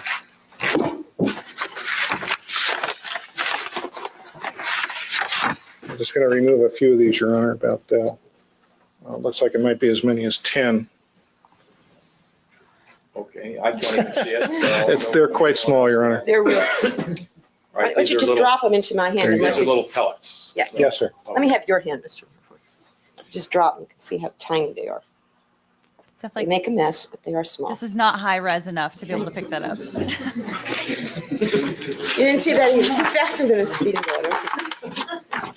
They are small. And I'll continue to cut the top off the shot shell.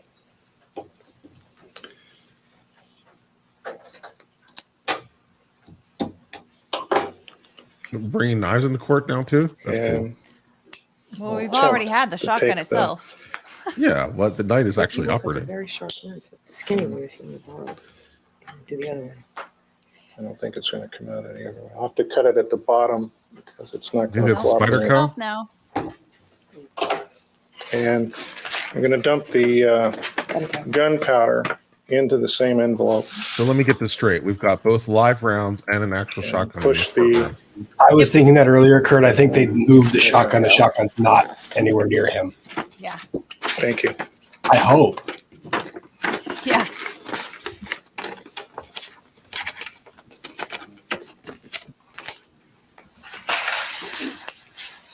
Now, you have extracted the shot cup wad column, Yes, and does that appear to be the identical type shot cup wad column as we've seen in 16C? it's the same, yes. Now, this diagram here, The only one around here experiencing enough to handle a 45, gun. diagrams Remington ammunition. Yes, it does. Was there anything that you saw in your examination of the ballistics evidence in this case that led you to form the conclusion that it was Remington brand ammunition? No, Did you form the conclusion, that what you saw, both by way of birdshot-related ballistics material and buckshot-related ballistics material, was consistent with Fiocchi? yes. Okay. So there's a question here. and I've saved some more questions also, but this one came up just now. But if they confessed, why do they have to go through all this? Why are they not only focused on the motive? It probably is because I was thinking about this too. And if I were the defense, I would still be wanting to go through all of these steps in the off chance that you somehow are able to keep the evidence of the psychologist out, right? Like if there's some chance of keeping that out, you still want to be able to combat all of this other stuff, because then you can just say like they haven't proved anything. Well, I mean, let me give you an example. The judge gave a curative instruction after the demonstration. There's not really a doubt in my mind that the judge watched that demonstration and heard the noise and was looking at the jury and was going, maybe it should have been one shell. And he came back and he was like, you have to view that the loading of this isn't just done the exact same way as this detective just did, because he did it really proficiently. And if you visualize the kids doing that in that moment, you're going, oh, that is bad. So the defense scored a point there just on the issue of an appeal, just in that one little curative instruction. So they're going to try and put points up on the board every chance they can. Yeah. Fair point. All right. And, if you can show weaknesses somewhere else in the case, always have rub-off effects beyond its own terms. Right. Because you start to be like, oh, this piece of evidence is bad, this piece of evidence is bad, this piece of evidence is bad. Now maybe it's all bad, right? So you can run to those kinds of issues. Because, we're human beings and we categorize that kind of way. Fair. Yeah, exactly. All right. And that one may have been the last ad for today. And along those lines, do you have that?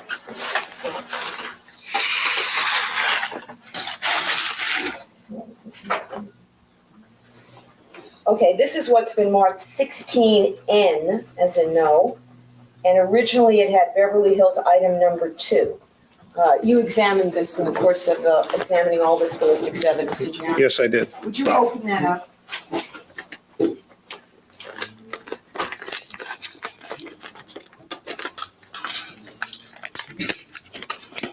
Opening the envelope and removing a plastic container that has a fiber filler or spacer wad.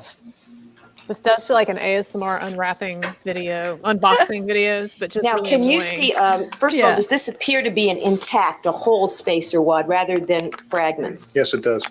It's like a stressful can you tell ASMR. that because it has 2 sort of dark and shiny sides to it? Yes.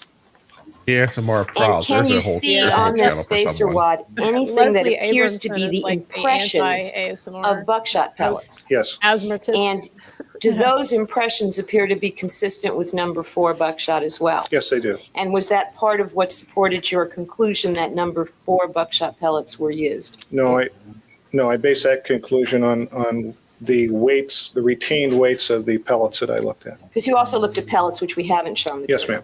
But both retained weights of the pellets that you weighed and these impressions do appear to be consistent with number 4 buckshot. Yes, they do. Y'all, I feel I'm like sorry, the precision but I of his answers. I He's was like just gonna say, corrected her a couple times. I was just going to say goodbye. I got to go, but No, I take but it it you was could nice not to talk to tell everybody. from And Kurt and I have a video See how coming it out is? soon. I join and Kurt Well, I was going to leaves. say, There Kurt can and I only have a be video. one. Kurt and I have a video coming out soon, so everybody watch for that. So Awesome Bye, for sure. And everybody. if anybody hasn't seen Colonel Kurtz's channel, she's linked in the description below, thank you. as is Rob, and I'm about to add Uncivil Law as well. So if for some reason you are not familiar with any of these channels, correct that wrong. go check them out. Go subscribe to their channels, watch their stuff, like their videos. All the great YouTube stuff, right? I'm gonna drag Goon Rob into joining me to discuss this Indian adoption case probably tomorrow night or something. Oh, I haven't heard of that. So Let's U.S. Supreme let's Court, chat great offline. case. Yeah, let's all chat offline because I am curious about that. Thank you, everybody. Okay. See you later. See you, Colonel Card. See ya. I was a little bit my bad on that one. Sorry about that. Oh, no worries. Because she was trying to wrap up and move on and move out, and I moved on to other topics, which was keeping her longer than need be. So that was my bad. No worries, man. Okay, let's back to Examining the testimony. scene photographs in the Beverly We're Hills almost Police done with Department, this. whether or not they saw all the ballistics evidence that was available at the scene? No. Okay. You, I take it, didn't try to re-examine those photographs with a magnifying glass to see if they missed anything, or maybe you did? No, I didn't. All right. Would you hand me the gun? You took the dummy rounds out. Yes, I did. So the rifle is near, or the rifle, the shotgun is nearby with Good. the live ammo. Good. That's good. You took the dummy rounds out, yes, and I put the real rounds back in.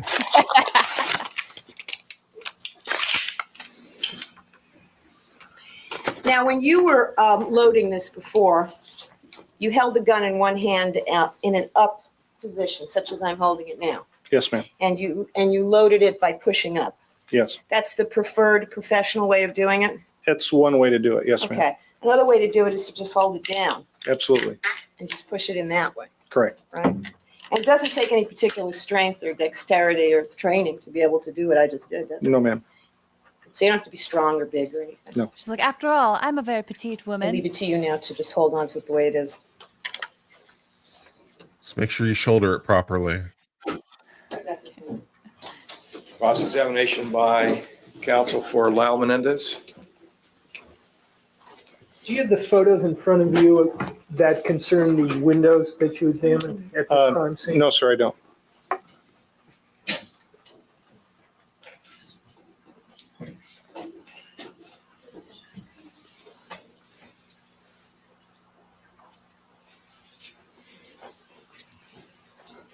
I don't know about anyone getting shot during a trial, but I have seen situations of people getting shot outside a courthouse. Through 39. These are the photographs you said you were asked There to is review. that story of that attorney who shot himself I think in you court. said that based on your review of Or those a client. photographs, I you remember a story determined about there a were client at least shooting two an shots attorney. fired through what's depicted in those photographs. Yes, sir. And could you There was tell me there was whether that the story of this shots were attorney who fired said, from my client couldn't have possibly done it. He couldn't have in, possibly done it this way. 37, which And appears then to be trying to the demonstrate how his outside of client the couldn't have house possibly done it, looking managed in. to shoot himself in trial. He Were got you acquitted able to though, so he tell won. From which direction the shots were fired? That is, was someone standing outside that window shooting through the window inside of what is ever on the other side there? No, based upon what I see here, based upon the glass on the outside of the window, and also the enlarged, what appears to me to be very consistent with exit holes through the louvers in the wood, I would say that these shots were fired from inside the house and one outside the house. And looking at 38, which appears to be an interior view. Yes, sir. And is there anything in that photograph which confirms your opinion that the shots were in fact fired from somewhere within the room where that window is situated? Yes, sir. Looking at the holes that are depicted between the two straps on the slat, they're very consistent with entry holes from shotgun pellets. And is 39 just a close-up of, again, an interior view of that door? Yes, sir, it is. Now, I think you said also that you could not tell from the photographs whether either of those two shots, assuming there are only two, were what you term pass-through shots. Is that correct? I don't think I referred to them as pass-through shots. I think I was asked if they had passed through something beforehand. And how do you generally make that determination? Well, basically, you wouldn't be able to tell unless there was some intervening object that you could see in front of the slats in this particular case. And you just don't know from examining the photographs, correct? No, sir. Is it true to say that the way you work in your department is someone will make a request of you to do something and you then do it in terms of your analysis? That's correct. You don't just go out to a crime scene and look at the ballistics evidence at the crime scene and then come up with an interpretation of what happened? On my own? Yes. No, sir. Do you ever visit crime scenes? When we're asked to go there by the investigator handling the crime, yes, sir, we do. When does that generally happen? That generally happens very soon after the crime is discovered and at the request of the investigator. And would that generally be done while, for instance, the ammunition was still lying in the place where it was found at the crime scene? Yes, sir. Is one of the things you can tell from doing that perhaps where the shooter was in relation to the target from the distribution of the various parts, for instance, shotgun shells?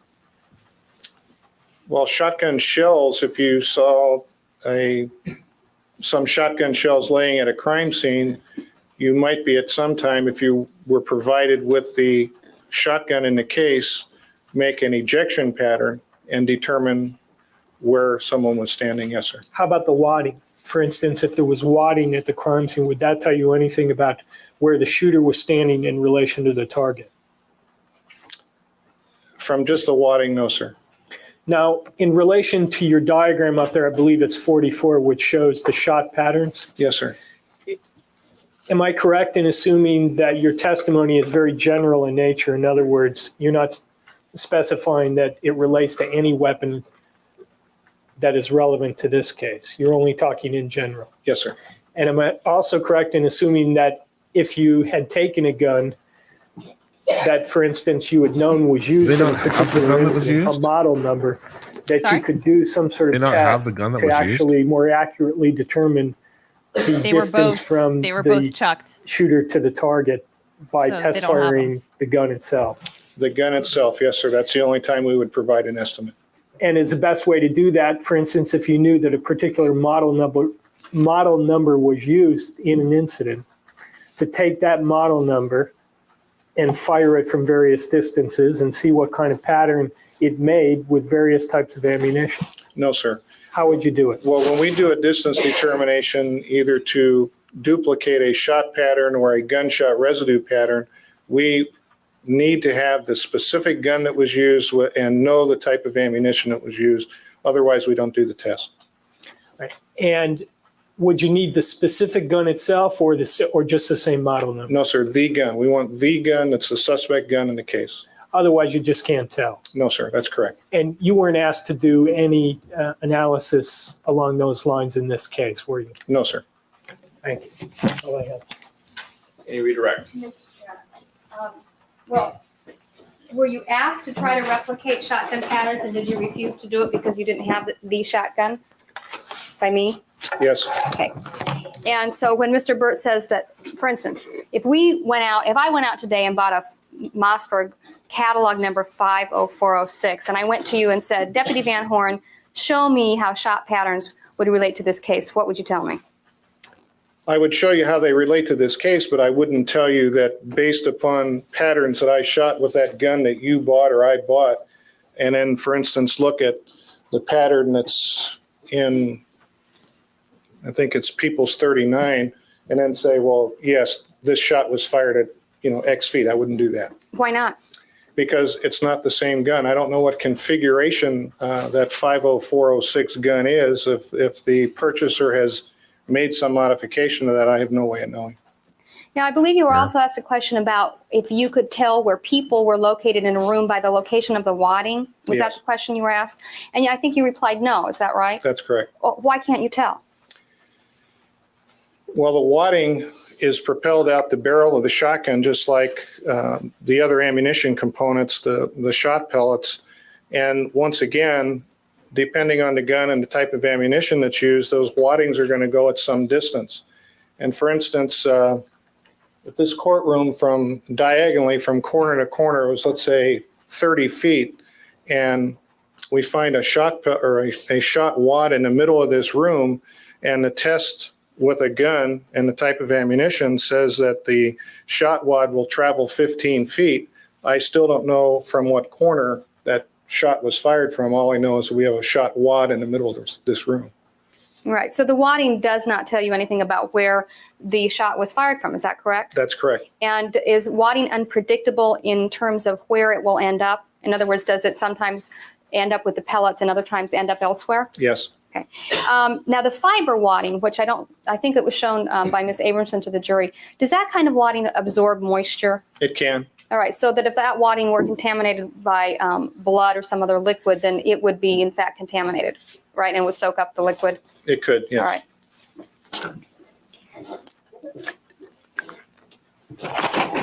Now, I believe Ms. Abramson asked you about the evidence that was submitted to you. Were you ever submitted any spent shotgun shells in this case? Me? Yes. No, ma'am. All right. And you were never submitted a shotgun in this case that was a suspect weapon? No. Okay. And I think you indicated that when you have a handgun or a rifle, that when you get the bullet, you can tell that this particular bullet came from this particular gun, because guns are unique. Is that correct? Yes. Right. Now, in shotguns, is there a way to do that as well? Yes, there is. And is that with the end of the shotgun shell? That's with the expended shot shell. Yes, ma'am. Okay. And what is it, just briefly, without going into a long lecture on ballistics, what would you look for if you were going to make that comparison? I would look for firing pin impressions, breech face, extractor marks, shell stops. There's any number of components inside a shotgun that have the potential to leave individual and unique marks to that particular firearm. So then as the shotgun shell is hit and then travels through the barrel of the shotgun, it picks up markings. Is that correct? Well, I don't mean to be picky, but the shot shell itself doesn't travel through the barrel, but it's worked through the action. So many of the different components of the action of the firearm can, in fact, mark the shot shell. So that if you had a weapon in this case and you had the shotgun shells, you might have been able to say that these shotgun shells came from this shotgun. Yes. Thank you. May we approach, please? It surprises me that there's enough detail on like the extractor. All right, is there any and further other cross-examination of the components that witness? get a unique pattern. Deputy Van Horn, is it your understanding that all Mossberg 500 series shotguns with 18.5-inch barrels have no choke? No. Okay. Is it your understanding that the gun that you brought to court, does it have a choke? Well, all shotguns have a choke because even when it's what's referred to as a cylinder bore, which is a wide open bore of the shotgun, that's still considered one of the chokes. Generally, 18.5-inch barreled shotguns have what's referred to as a cylinder bore. So that's the wide open position, Yes, ma'am. basically. It doesn't have any additional constricting device that would further compact the load. Is that right? This particular shotgun, Well, the 500 series, which is all you can talk about. I don't know. I really don't know. Well, what about the 50406? Do you know about that? Not really. So you don't have any idea if the 50406s have some additional constriction? That's correct. Nothing further. Anything else? Does the catalog you refer to indicate that the 40506 has a cylinder bore? I believe it does, yes. Anything else? No, thank you. All right, thank you. You may step down. Thank you. Excuse. Gather up your Paraphernalia. Yes, sir. Should I replace this other stuff in its proper envelopes too? Let the lawyers do that since Okay. they're the ones who took it out. But Okay, you yes, can take your shotgun with you. Oh, I do have one other question here. I'm sorry. Okay, this will be a test. The test is that it'll be one question, so. Here's the test. If there were 6 number 4 buckshot rounds fired with 27 pellets each, would that produce a total number of pellets fired of 162 pellets? Yes. All right, anything else from anybody else? Okay. Does anybody have thank any you. questions? And the shotgun, ladies and gentlemen, is not an exhibit that will be received. It was only brought into the courtroom for the purpose of demonstrations. Aww. Now we'll leave the courtroom. We're getting rid of that thing. And there are still Do we a have the couple ammo envelopes and up the here if shotgun? council want to retrieve them. We want to inspect both. Yeah.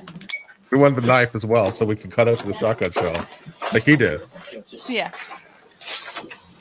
All right. So that's going to be the end of it. Okay.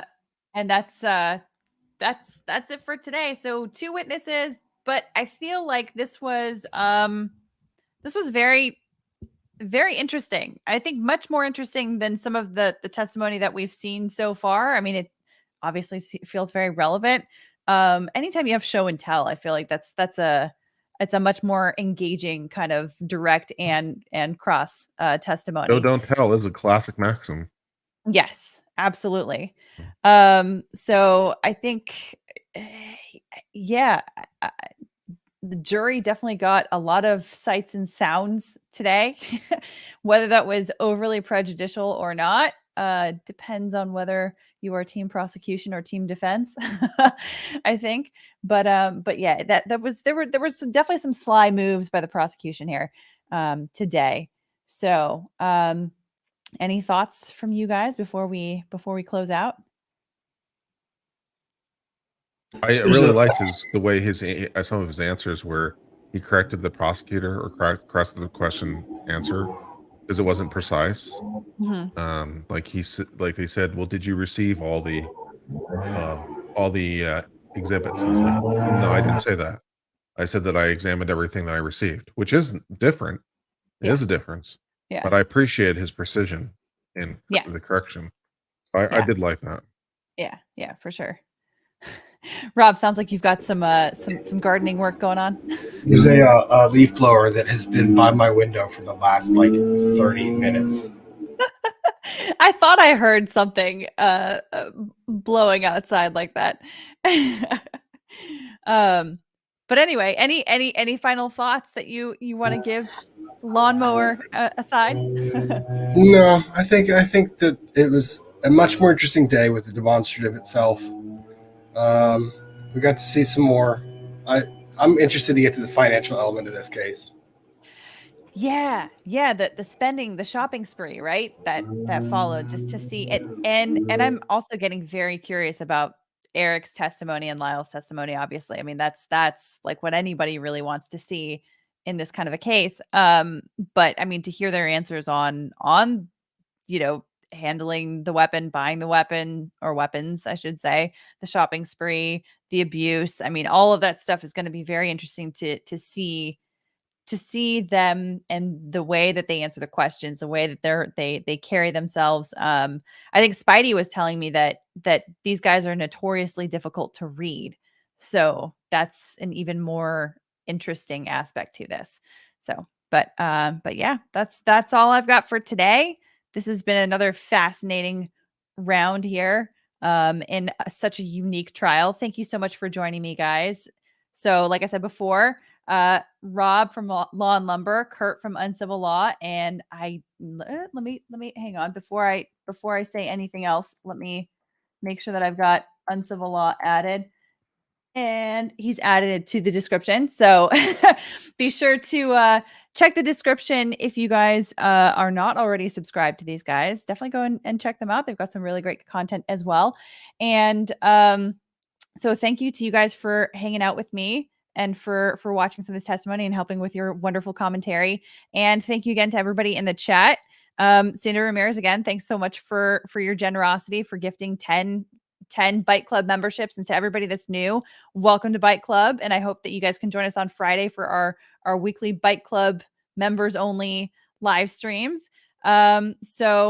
And otherwise, thanks to everybody else that has been engaging in the chat, watching, commenting along with us. And of course, as always, last but not least, the mods for helping to usher a wonderful environment for everybody to come in and give differing opinions, coming from all kinds of different perspectives in a respectful and productive manner, in a way that allows everybody to come into the space and talk about what they see and what they think.